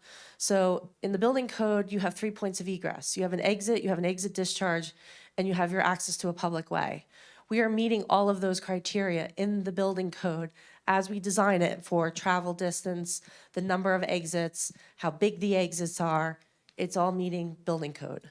Okay, and I'm not disagreeing with you at all. I'm just concerned because of the Understood. population that you're dealing with, which is toddlers and that type. Absolutely. In designing over 400 centers, safety is the number one. As an architect, we are by code to provide a safe environment for the occupants. So we would not design something that wouldn't be safe, and TLE wouldn't even allow a design that wasn't safe for the occupants. Part of my concern, and again, this is just a concern, and I just want to go through it with you, is the group, whatever it is, that heads towards the street, okay? Now, that could be half the population of the building. Half can go to the east, and the other half can go to the west, or whatever. You have an alarm go off, you have to go get out the fastest way you can to something safe. That says you can have half your student population going out to the street, which is very close by the driveway, where the same place where the fire department and the police department is coming in. And so you could have 80-something kids right there on the street level that they have to continue to a public access way. Yes, but we pick a place within the property that's safe. So we have multiple different places depending But on. you don't have a place, if they go out that way, there's not a place We in the all meet property. in the same location. So we'll have the same meeting location. So they would go down the driveway, right? So if you want to. Hold, no. Okay, if you go out the doors, we talked about the last time, look at the north side of the building. You have 5 classrooms there or something that exit. You said part of them can go east towards the playground area, the other part could go west towards the street area. But they all, correct me if I'm wrong on the architect line, they all should be able to get to the same meeting point, correct? Well, the only way they can get to the So they same meeting, would traverse through down either the driveway, there's sidewalks with the gates that they would go down, and they would have areas that they would meet in the parking lot. Like rallying points. so the group, Yes, so areas of any, you're refuge. saying any group that goes out towards the Wherever they street, exit the building, they're all going they'll have to go all the way around? And correct, because they're already outside to that access to a public way. You're meeting the I know you're meeting the code, I'm just saying from a practical common sense, you're dealing with toddlers, okay? You're not dealing with school students. It's a constraint on the site that just bothers me, okay? That if you go west towards the street level, towards the street side, you have to come all the way back around by the main entrance if you're gonna go to an area of refuge that's in the parking Can you lot. point out the exits on one more time? gates. There are 2 gates here. Right, here. but you're saying everybody meets up at the same place, which is by the main entrance to go to the area of refuge, which is in the parking lot. So they have to come all the way around the building through this alleyway, 180, 158 kids and adults, plus adults, that have to do that. And I'm just concerned about this alleyway as the means of passage. It's right against the building. So your concern is, say, fire rescue vehicles showing Well, up? and- you're right there on the street. You're very close to the street, and you're right there at the driveway where the rescue vehicles and the police and the fire are gonna enter. So, but they're behind the wall initially. Right. If they come through the gates, okay, then you have this number of kids that are there right at the street level, right at the street. Okay, and somebody's got to take care, there has to be a process of getting them to a safe area. You can't take them all to the back parking lot. Well, every location is a little different. Some I know, locations that's will what- have that's the different concern is that- meeting places. Correct. But and I don't know much about how Sparta Fire and Police work. We need to be out based on licensing under 3 minutes. So we generally are gonna be out before police and fire come, and we are gonna do anything and everything in our power to make sure all those children are safe. And if you take them up to the east, You really, you have the playground area and you have the parking lot area. And the parking lot area is really the area of refuge. I'm sorry, I have See, not that's, seen the that's site fine. yet. So there's landscape areas and areas where the children can congregate away from any kind of The vehicle. parking lot area. Parking lot, and then you have the grassy area back Okay, here. well. That's a dry detention basin, correct? Well, not in the basin, but you have some buffer areas, like we took out some parking spaces, we have some more buffer in Okay, the back. okay. So there are areas where the children, well, and that's part of the DCF inspection. They also have to show how the kids get out of the building safely and where they congregate. So that's also part of the And, inspection. excuse me, everyone, David, could you comment on Rich's concerns from your engineering perspective, what he's bringing up, please? I understand what Mr. LaRuffa is talking about, and I understand what the architect and the regional manager are explaining.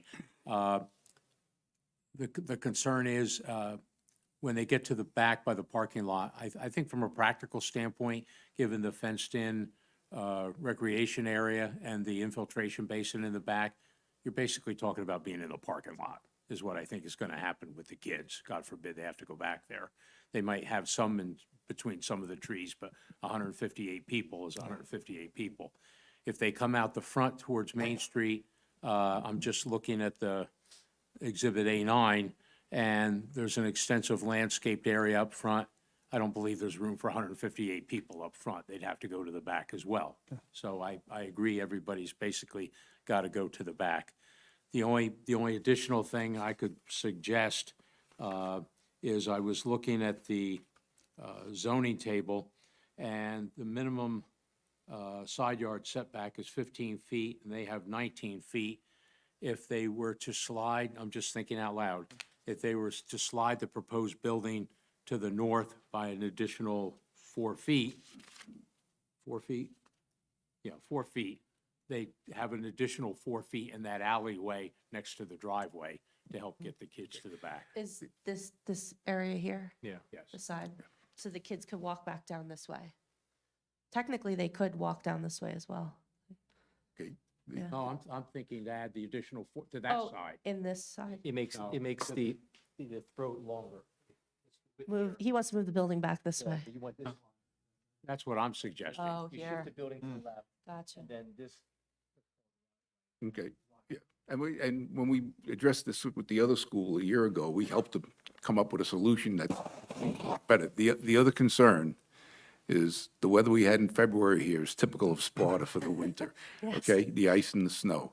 So in my mind, the playgrounds and the grassy areas can't be used as an area of refuge because you're gonna have 2 Understood. feet of snow and ice on it. Yes. But it also brings out the point that this alleyway, these walkways that are fenced in, they're gonna be a nuisance to maintain, to be clean and dry. Okay, because you could have dripping off the mansard roof, you could have icing. Neither one of those areas, since they're only 6 feet wide with the walls, is gonna get any sun on it during the winter. So that's gonna be a maintenance issue, but hang on. One other thought for consideration is, could you modify the roof design so the roof covers the walkways?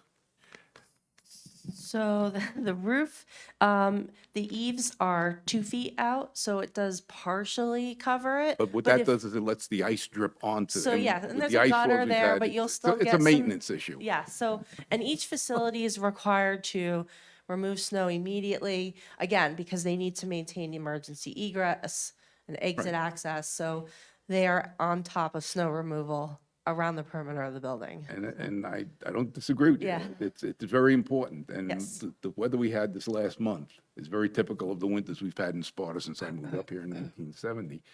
And the question is to minimize that, the potential of a maintenance issue is, could you cover those walkways with the roof? So the roof extends over the width of the walkway. They're not going to get any sun on them, no matter what. And it's just something to consider. It's Yeah, just something- yeah. We can look at it and see if it makes sense, but with snow, it's hard to always protect it because wind-blown snow, snow drifting, but you do have the 4-foot fence there to help with some of that snow drifting, so I don't think extending the roof peak is gonna help. Okay, that's Yeah. fine. I'm just No, I trying appreciate that. Okay. to offer some solutions Thank for you. you. But it's still a concern that everybody has to get to the parking lot in the back as the area of refuge. So if they go out the north side or go out the west side, they still got to get around the building and go all the way to the back. That's my only concern. Again, because of the population we're dealing with. It's not school kids that are older than they can walk. Correct, and the ratios are very low. So like toddlers, it's 1 to 5. You have one teacher for 5 kids, so they are in control of their children. And again, by doing these fire drills, the kids learn the rules, how they need to exit building quickly and safely. Is it, Dave, I don't know, could we make it a condition of the approval if, that a plan be acceptable to the police and the fire department? I think they have to get the comments from the fire department.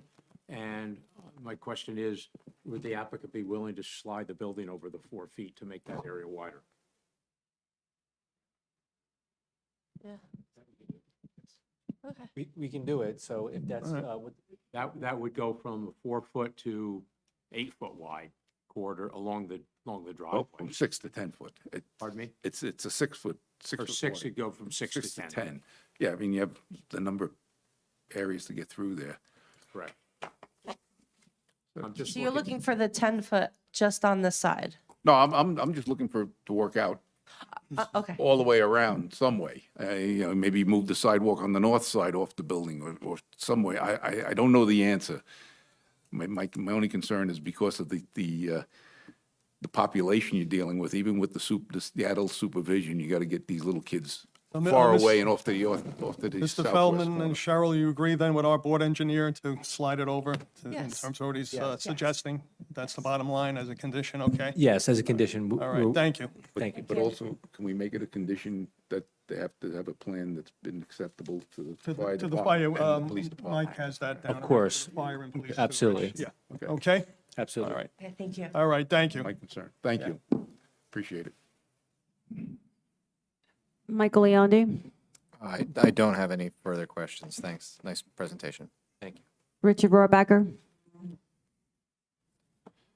I've only got one really fundamental, what I think is a basic and fundamental question. Why don't any of the drawings show the fencing that is supposed to surround the building?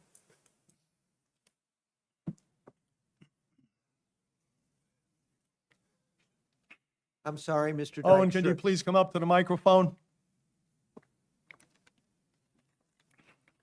Fencing locations are all shown on our plans. They're laid out. You're talking about the Let elevations? me clarify that. Why doesn't the architectural plan show it and state the type of fencing that is supposed to be surrounding the building? So the reason we don't show it on the building elevations is because it'll obscure the building. We want you to understand what the look of the building will be. All right.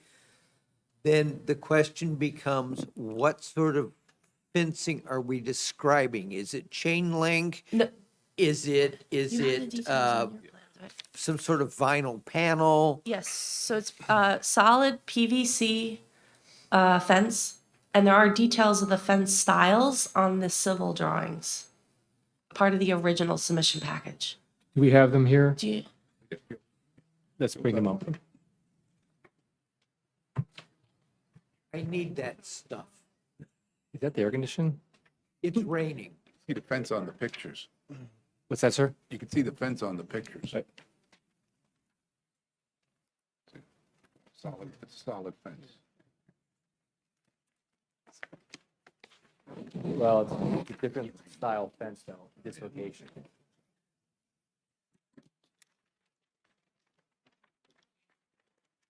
It might be shown, but it ain't on the drawings. If I remember correctly. They show where it's gonna be, but they don't show what it is. Well, and then here you've got chain link around, so.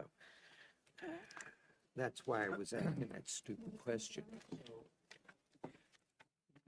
picture, but you can see this picture. Yeah. The 6-foot version and the version will be a 4-foot. Because I've got sections that are of the PVC that are 5 feet high, and I've seen 4 feet, and I've got 4 foot high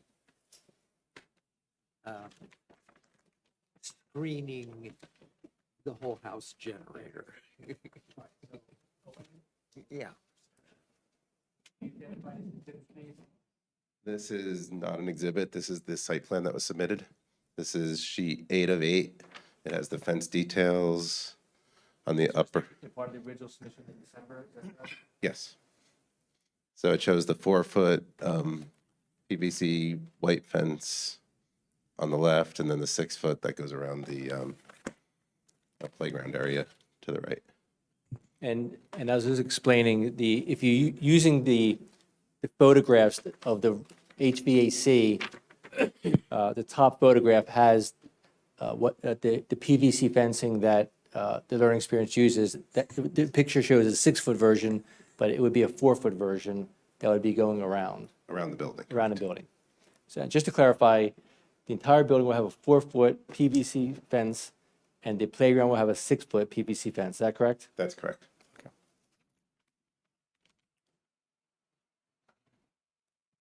All right, thank you, Owen. That's it for now. For now. Michael Steinberg. One quick thing around the traffic, and I appreciate the testimony that's been in front of here. It actually answered a lot of questions. And Brian, I think you also reiterated a lot of the things that I said. So this is more of a statement than it's going to be a question on this one. If you take a look at the appendix table AI that Stonefield has provided on here, I think the one thing that becomes very striking is that left-hand turn lane out of Town Center Drive going eastbound, right? Completely agree that this is not a learning center experience or learning center issue on this one. Anyone who could move in up and down that street would probably run into these same issues on here. But if you take a look at what those numbers actually are, if especially on a weekday evening peak hour, it goes from F to F minus, I would essentially say, right? From like existing condition to 71.8 to 101.9 with the no build condition to a build condition of 137.5. Those are not good numbers, I think, is what it comes down to it. So I think, Brian, your point was spot on as far as the town needs to take a hard look at what they need to do with that intersection, because if we're intending to grow in that particular area, this needs to be addressed moving forward here. So more statement than question. So thank you. Chairman Kenneth Lowry. Melissa, I just had a few questions on the license renewal process. Does that come up yearly or every other year, Every 3 years. every 3 years? And what about the license capacity renewal? That will not change. That will not change. They'll be grandfathered in for the center. And again, the license capacity number is based upon the square footage of each classroom. Is that correct? Yes, and that's based on per child. So the state has a requirement what each child needs per square foot. Right.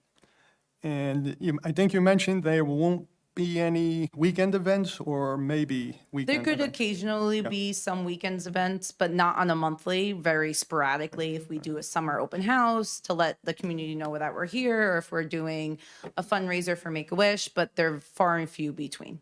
All right, thank you, Melissa. You're welcome. Brian Romanowski. Just two quick things. One is thank you for addressing my concern about the roof line. I appreciate that.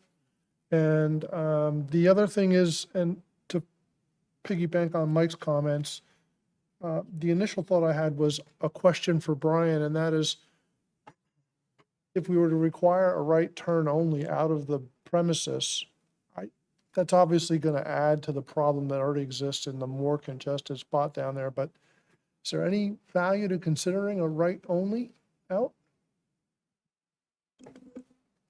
The only thing when you do a right turn only, when, like, say, like, if I was a county reviewer, right, for Main Street, I would ask for the gap study to justify the left turn out. So they provided that. And to make the left turn out, and the level of service indicates that there's, the max queue was about 2 vehicles waiting to get out. That tells me that driver frustration is minimal. Like if you're doing a daycare drop-off and you have to wait for the person to make those who do make the left, to wait for them. And it doesn't, to me, to the point of frustration where you would need to do like a right turn in and right turn out, channelized island. And then my experience with daycare use is that even if you did restrict the right turn out, parents need to get where they need to get to. And if they need to save a minute by not recirculating around to a back street and then back around again, they will most likely make that left. So I look at it from the safety point of view, from driver frustration. It doesn't seem that that level of frustration is there.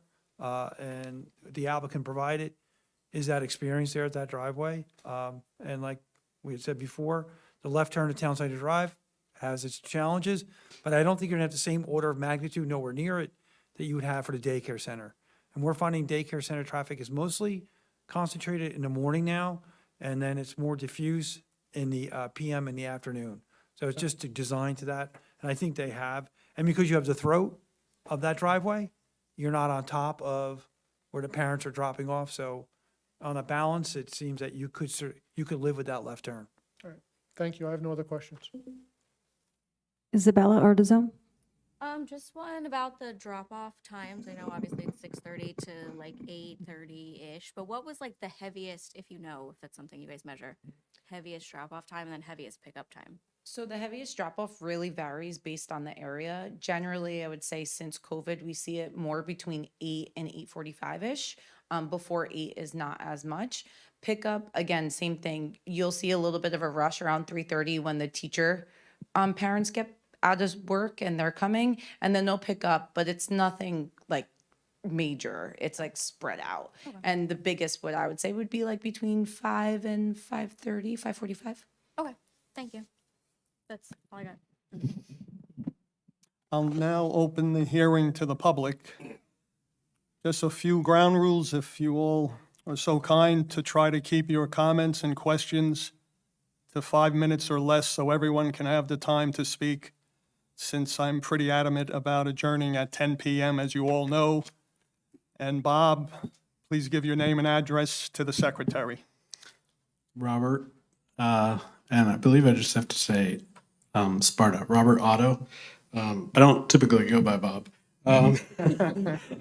That's my one rule. I want to just read the 18-4.37 Town Center Main Street Business Zone description, just so we start there again, because it's been some time. So the purpose and general requirements for all uses in TCMSB zone is it's a district in which professional office, specialty, retail, service use, multifamily residential, and mixed uses of any permitted uses are allowed. Site plans and buildings shall be designed in a manner that will preserve and mimic the rural and historic character of the area and the township, preserve the tax base of the township, and promote the viability of the existing and future commercial areas in the central business district, promote the public health, safety, morals, and general welfare, provide adequate open space, preserve environmentally sensitive lands, such as freshwater wetlands, transition areas, severe slopes, and wetlands, promote development in harmony with the existing town center by maintaining the scale, form, and proportions of the adjacent and nearby R4 and town center zones.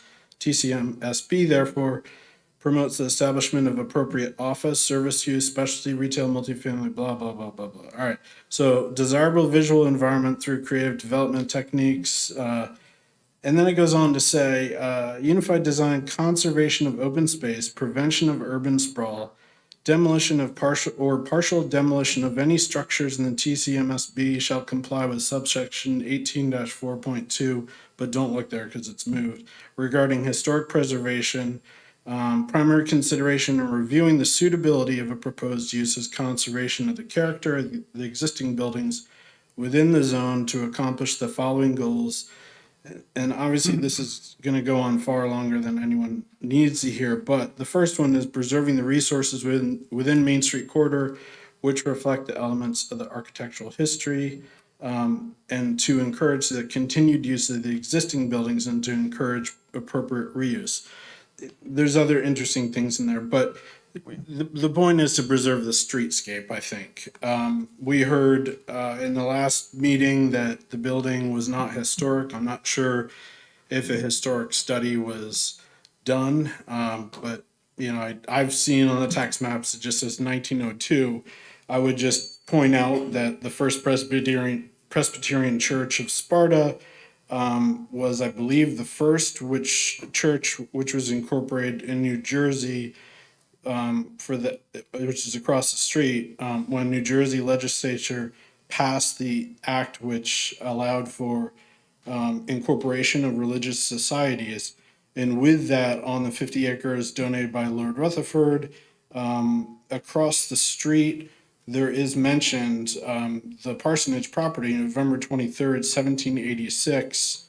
Actually, sorry, the church is November 23rd, 1786, and the parsonage is May 30th, 1787. Obviously, the current building is not dated 1787, but I would kind of say that if you're going to demolish a property which has a site which is kind of revolutionary, we might consider doing further study on that.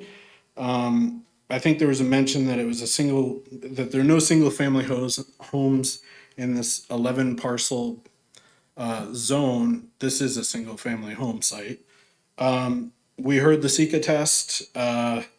It's obviously an inherently beneficial use. There's no question about that. We heard that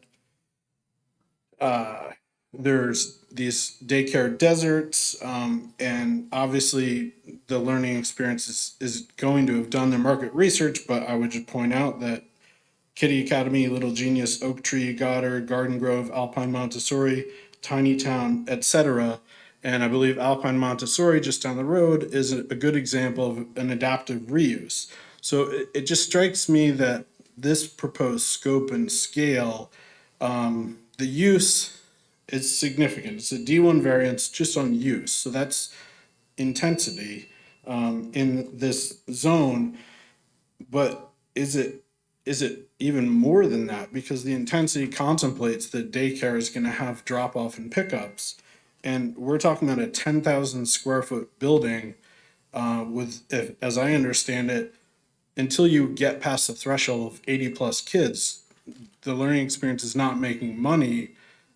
So they're going to get 150 plus kids in the space. So then I would just kind of draw attention to, are the negative criteria associated with this particular application satisfied in regards to safety and traffic?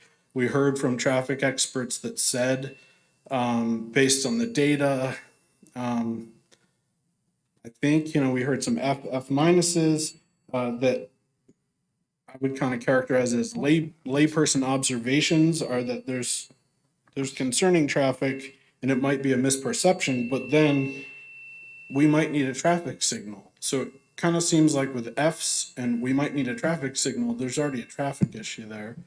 Excuse me, Bob, let's have Mr. Feldman and his professionals respond to some of your comments and questions, and then we can have our own planner, Brian, since you're going over the 5 minutes. And again, I know there's a lot of people in here that want to come up and Okay, talk well, and I comment. can- Maybe you can come up for a second round. That's I what don't I'm want to do, I'll just wrap it up and get out of everyone's way. Cause I don't, all right, I did. Sorry about that. And again, Mr. Feldman and his professionals can go over your questions and comments. You have, All right. wrap it up. Yeah, I All mean, right. just I would just say scope and scale. We're talking about surrounding a 10,000 square foot building, raising an existing building that fits within the Main Street corridor. So Thank you, Bob. Mr. Feldman or Owen, do Just you want two to quick comment? points. First, the references to F or F minus level service, that was specifically related to the eastbound left-out turn movement at the Town Center Drive, which we've all discussed as an existing condition. So that's, to be clear, that has nothing to do with the site intersection, which was, at the build analysis, was a C and a D. So there are no Fs associated with the site intersection. And one more thing in regard to whether there's any single-family homes left on Main Street in the zone. The seller here is the church. They do use it today as a single family, but of course, their goal is to sell it. A number of them are here tonight in support of this application because they are trying to sell the property, so it will not be maintained in the future as a single family. That there is really, I don't believe, any opportunity for that. And then Bob mentioned about the potential historic issue with the building. I don't believe anyone on our team is aware of any historic designations to this site. We, of course, would have complied with any, had we were aware of that. I think perhaps the church council who's here tonight can speak to it in detail, but I'm not aware, and we've never been made aware through any of the various reports from the township professionals that there is any sort of historic designation. And of course, we would have complied, we would have gone through the appropriate channels. We're confident it's not, the building was not built in 1783, I can say that much. I'm not saying there's a designation, I'm just saying someone should maybe look at the site itself. All right, thank you, Bob, thank you, Mr. Feldman. Anyone else in the audience with questions and comments, please come forward and give your name and address to the secretary, please. Jenny Derricks, Tap into Sparta. Mr. Lowry, I first have a quick question. Can we have an introduction to the attorney that's representing? Oh, yeah, he was, Stephen Tombalakian, Are you an associate of Mr. Keats? partner. Partner? And I'm not trying to cause a problem, but isn't there a conflict between the firm and Mr. Dykstra, having represented Mr. Dykstra? I didn't know about that. I haven't represented Mr. Dix. No, the firm. Okay. Big firm. Just asking. Mr. Antendola had mentioned that, of course, and it's understood that there's a presumptive positive nature to this project. He kind of inferred, though, Mr. Antendola, I'm not trying to put words in your mouth, that they get the benefit of the doubt, basically, that don't worry about the negative criteria, but I'm going to be using. There, I have to say that those were the words that did not come out of my. Okay, I misunderstood what you're Okay, saying. So let's be clear. That's why I'm asking. Let's be clear. I didn't finish my question, but No, thank no, you. I'm not going to have what I said mischaracterized. Okay, no, I appreciate that. And so do I. So what I said is that they have to meet the burden of proof that on-site circulation works and interfaces with the public right-of-way in a safe and efficient manner. Okay. They met that burden. It's not any other way. That's the way it is. I appreciate your clarifying that. Thank you. Thank you. The question, though, then does continue on about the traffic safety. The report that we had, I'm sorry, I'm not picking on you, Mr. Antendola, but the report that we had, the traffic report that was given to the planning board not too long ago, did show that the traffic count, which was a 24-hour count, I'm sorry, I'm trying to find it in my notes, was much more significant number than just, yeah, it was.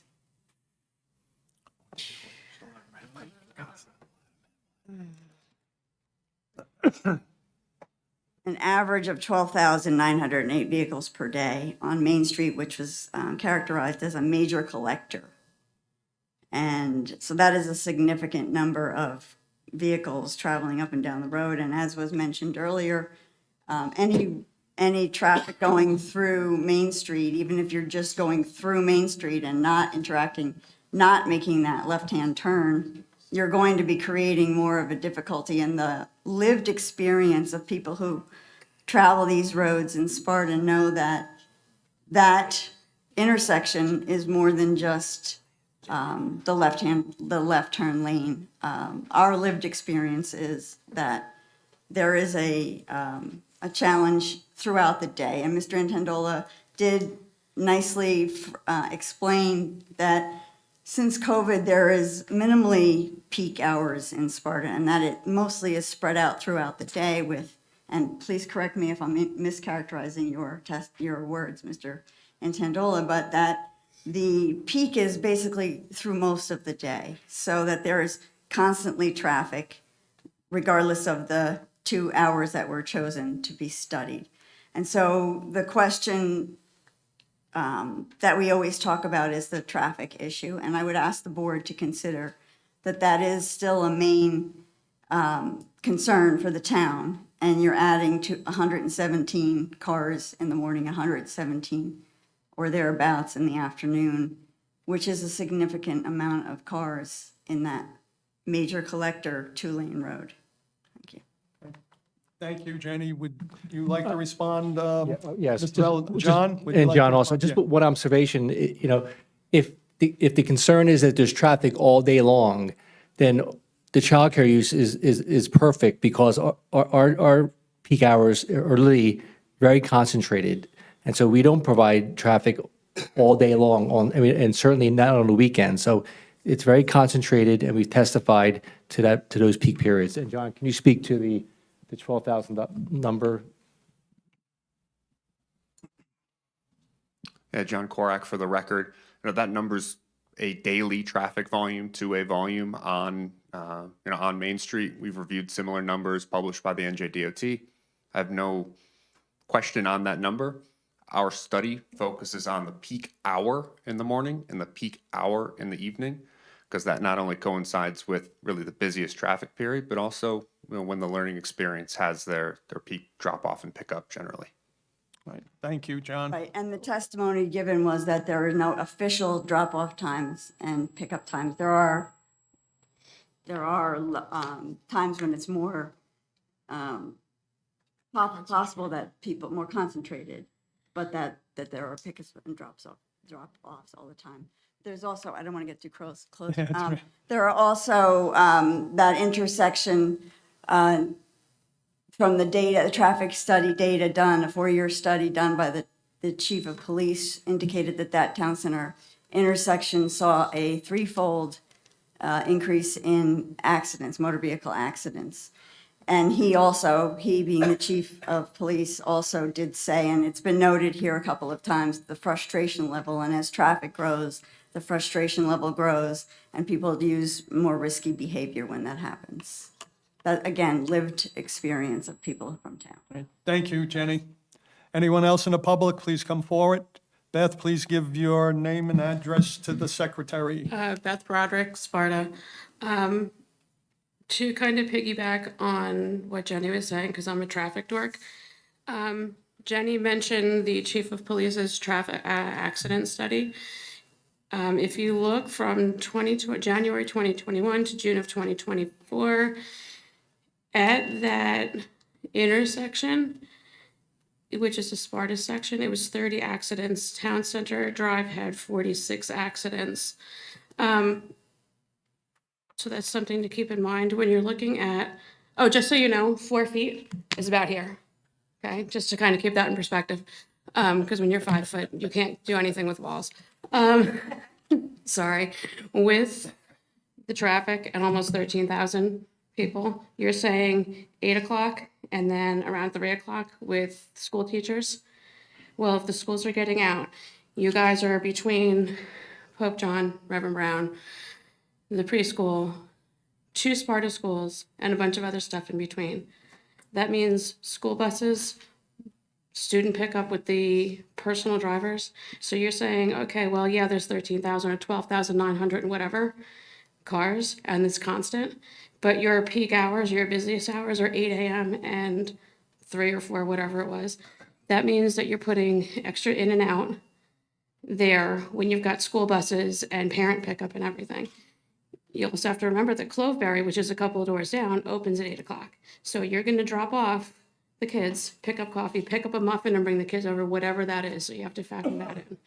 The other thing, I'm not going to get into all of it because these guys are tired of my traffic question, but the other thing that you have to keep in mind is when you're putting in you guys are going to have to correct me on the size, with the 10,000 square foot use, are you looking at or considering the other local businesses? Are we looking at small business displacement for commercial gentrification? You've got one large business.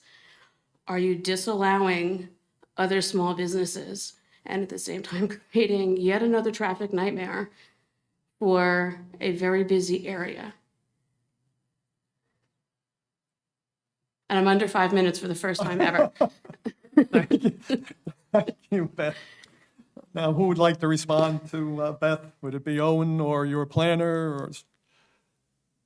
I'm or a traffic John? dork, I'm sorry. My intersection failed too. Thank you, Beth. Sure. You want to just summarize? Yeah,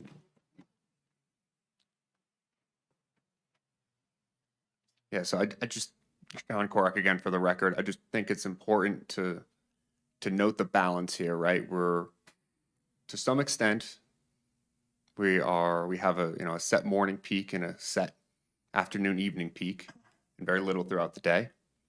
But also, it's not like an elementary school where you've got the drop-off line of cars that inundate traffic volumes. While we still have a peak, it is still spread, you know, across those multiple drop-off pickup hours with the, you know, we talked about the 30 to 45-minute periods that are the highest, but we've studied lots of learning experience sites. They don't create those same levels of what I'll call school rush congestion that really schools do. And that's one of the things that I just want to try to clarify for the record. All right, thank you, John. Anyone else in the public, please come forward with questions and comments. What was that, Beth? I was also asking about like the small businesses and the impact there. Well, you can have a second go around. It was all part of the 5 minutes. It was all. Oh, you still had 5 minutes? All right, please. It was all rapid fire. I just, All right. because. All right. I wanted to get it all out and not tie everything up. What about the impact of one business replacing or causing issues for several small businesses? Because again, you've got a 10,000 square foot place, but then you have, I'm sorry, bear with me, I've been here not quite as long as Richard, but a million years. You've got these small businesses with, you know, everything else, but then you're gonna put a 10,000 square foot one business. What's the impact or the anticipated impact on all the other small businesses, whether established or that want to come in, but now have a problem? And also, I have another question to take off. Let's Okay, get go that ahead. question real fast. Owen, could you respond to that? If you're so kind? Or your planner or someone? I don't think it's on, Owen. Just for the record, there's no small business currently located on the site. Yeah, that's what I was going to say. And But it's Main Street, so there's a bunch of them. And the church has, and I think they can speak to this issue. They've been trying to market the property for some time. So it's not as though the learning experience is taking away an opportunity of another user to come in and use the house in its current state. Unfortunately, it's been difficult for them to sell the property. And so I don't think there's a zero-sum game here between us and other small businesses. I don't think you understood the full scope. Okay, I It's the apologize. displacement of, so you've got. Beth, a little bit louder into the microphone, please. I'm short, I'm barely 5 foot. So it's like the way I phrased it was the commercial gentrification and small business displacement. So it's not just that one spot. You've got a huge amount of them along there. So, or not a huge amount because half the street, you know, there are some other vacancies. It's not, okay, well, it's going to keep a whole bunch of people out of that one building that you want to tear down and put up a new one in. You're impacting the whole surrounding area, including the small businesses that are established. Yeah, I think adding this type of business where you have traffic coming to the area actually impacts positively. It brings people to the area, brings people to the coffee shops. It's a positive. You want people in this area. All the small businesses can't survive without people. But it's a safety issue. We have to look at the way it works because when you've got, We've I don't know if you've, demonstrated. I don't know, I know you've got a lot of projects going on, you know, up by, you know, ShopRite and everything else. I don't know if you've tried to go down on any of the, like the roads near Mohawk Avenue and everywhere else. And when school's getting out at 8 o'clock in the morning, the rush hour is nonstop. I can't get out of my street and my street is not half as bad as this one on any given day. And that, you know, you've got to look at the safety for people that are best case 3 feet high. Yeah, we've studied the safety of the intersection, which is your concern, and demonstrated that it's a safe intersection. It got Fs. We did not get Fs. Town Center got Fs. Yeah, thank again, you. for the record, the F references is the town center. Thank you, Beth. Anyone else in the audience, please come forward with your questions and comments. Give your name and address to the secretary, please. Pat Caruso, 437 East Shore Trail. I had a question. Allison, you referenced the Universal Preschool Expansion Program. Is the Learning Center going to be part of that? No, that was just, Allison, please use the microphone. that was more just to illustrate how studies have indicated that there's a need for this use in the area. So it's to provide free preschool through the township for 90% of 3 and 4-year-olds, correct? Correct, that's what the universal access. Okay, and I guess I'm kind of confused. Is you reference that program, but you're not going to be part of it. That's where I'm confused. That was a report conducted by the State Department of Education on basically projecting where they anticipate The need. the need for preschool. Right. But you're not participating in it, so you're not addressing that need for it in the 3 and 4-year-olds. It wouldn't If you're be a not participating. Correct, it wouldn't be a state-sponsored operation, but it is contributing to this need that's been identified by the state. Okay, I was confused by your reference to it if you're not participating in it. That was my I question. apologize. Thank you That's for okay, asking. thank Yeah. you. Thank you. How many other people are in the audience with questions and comments on this application? Just one? All right, come forward, sir. Only reason I'm mentioning it, I don't think we will be getting to the C variance applications tonight, 14-25 Pat McGurran and 01-26 Brian Padamia, since we don't hear new testimony or applications after 9:30, and it's around 9:20 something. Stephen, Yeah. we can carry those without further notice then to the next meeting? Well, what is the date of the next meeting? April 8th. April 8th? April 8th? All right. Would you like me to make the announcement, Chairman? Yes, thank you. If anybody's here for ZBA 14-25 Pat McGurran, 10 Summit Terrace, Block 4014, Lot 16 for a C variance, and if anybody's here for ZBA 01-26 Brian Patamia, 210 Glen Road, Block 35004, Lot 5, those were scheduled for hearing this evening, but given the late hour, those are being carried to the board's regularly scheduled meeting of April 8th, 7 p.m. in this room. There'll be no further published or mailed notice. Sorry, we couldn't get to those applications tonight, but if you're here for those two, April 8th is when they will be heard. Thank you, Stephen. I apologize to both applicants. Your name, sir? My name is Frank Sawicki. I live on Hunter's Lane here in Sparta. So good evening and thank you, Mr. Chairman, and thank you to the esteemed members of this board for your time and consideration on the matter. I just wanted to speak. I know there's been a lot of technical, architectural, engineering references to the need and justification for this establishment, this structure here in our town. But I wanted to offer some anecdotal evidence, or not really necessarily evidence, but just the perspective, because I wouldn't want to stand here and to presume to think to enlighten you, as I'm sure many of you are already parents and grandparents, of course. But speaking as a young father myself, I can certainly identify the absolute need for an establishment like this in this community. I have a 3-year-old daughter. My wife and I moved here from Michigan. We were born and raised, or I was born and raised here in Sussex County, and I got to enjoy, as the proud member of this community, really strong, excellent education that started not far from here, just around the corner on Glen Road, what used to be called Children's Care, or I'm sorry, Children's Garden, and has proceeded to, blossom into earning a bachelor's, a Juris Doctorate, and now I am a proud member serving my community as the programs manager at Family Promise of Sussex County, which also serves a unique perspective on the matter, because one of the programs that I serve is eviction prevention. And one of the largest demographics that we serve as that agency is serving single mothers, head of household mothers, one income, who have the lack of available childcare to be able, so they're forced to stay at home and have less hours to be able to afford their apartments and are facing evictions at large numbers. But I can say, as a member, as a dual working household as well, it's a crucial importance to my household and many members of this community who really desperately need these kinds of services. As I mentioned, I have a 3-year-old daughter with my lovely wife. We have a new child on the way who will be born in May, another daughter. And without these services, it really poses a severe problem on our ability to earn.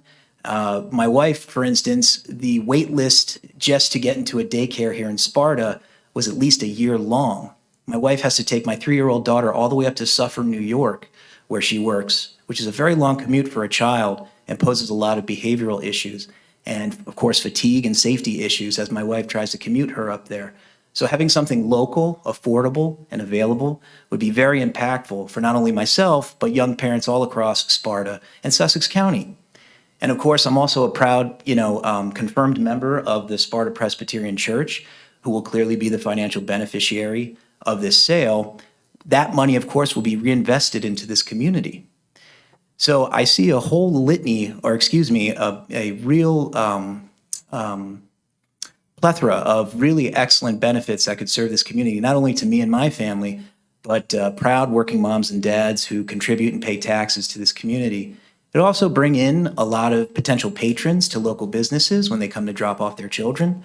Of course, staffers at the facility itself, the Learning Education Center, so teachers alike. It'll benefit to the local economy because they'll participate in patroning shops and so forth. So I think it really serves a lot of benefits here, and I just wanted to make that aware to the board. So I implore you to please really consider this because it'll benefit us greatly. All right, thank you, Frank. Yeah, thank you for your time. Anyone else in the public? And Bob, try to keep it to 5 minutes, please, or less. All right. Yeah, Please. yeah, this one's I know good. you've been good. You've been good All tonight. right. So because No, you're- we're timing you too, Bob. Over all here. right, sure. All right. So I just think that it's ultimately up to you guys, but I feel that the applicants have presented an application for an inherently beneficial use. But I think there's an absence of proofs that this particular use is well suited to this particular property in scope and scale. I think that the proofs demonstrated fail to show the day care is needed in this. They've just kind of generally said there might be a daycare desert. I'm a parent of 2 young kids too, so I will say that there is a need for daycare. So even having said that, but there are many blocks and lots in this area.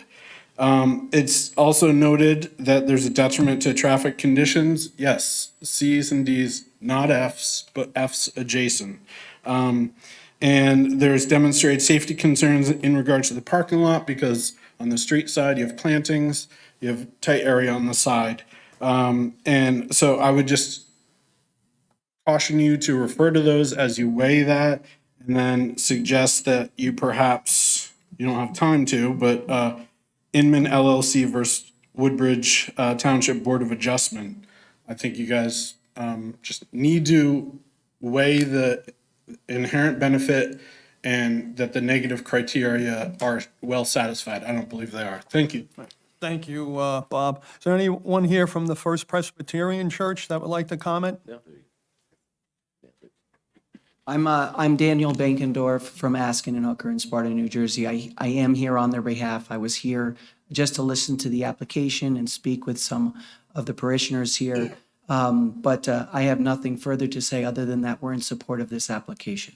All right, thank you, Dan. Please come forward, give your name and address to the secretary, please.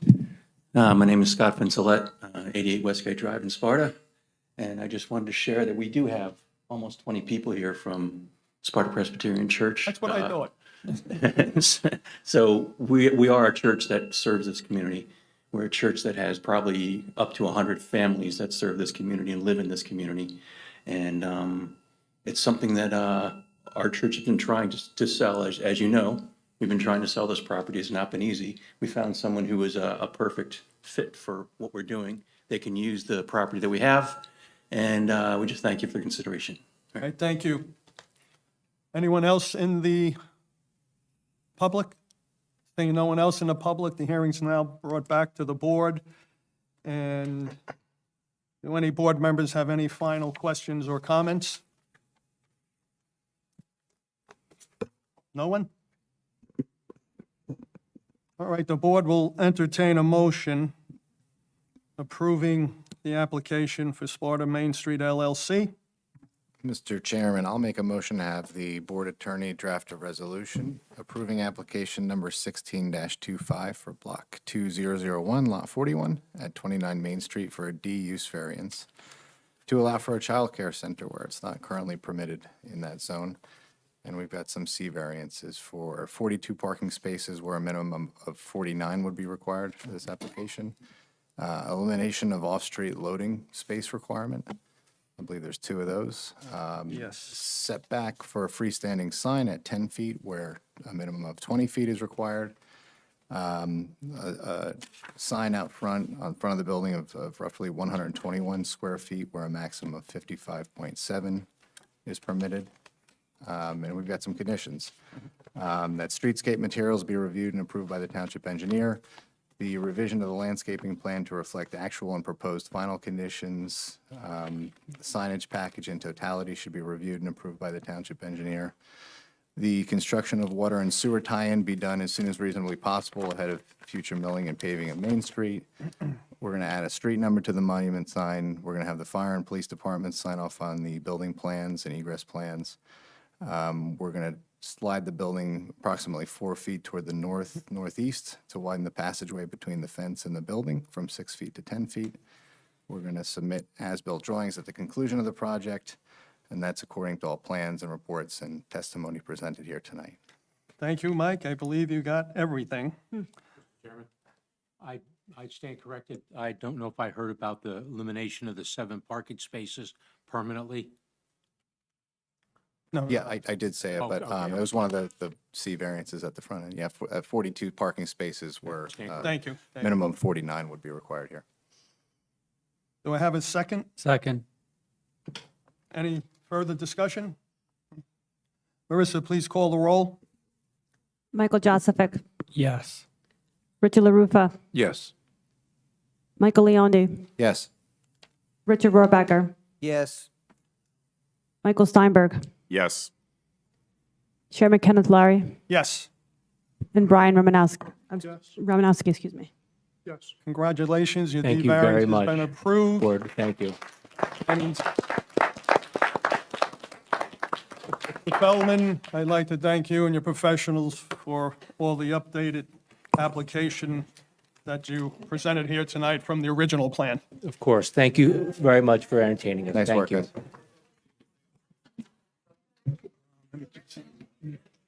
And anyone in the audience have any questions or comments on issues that were not on the agenda tonight? No? Seeing no one, Chair will entertain a motion to adjourn. So moved. All in favor? Aye. Thank you, meeting adjourned.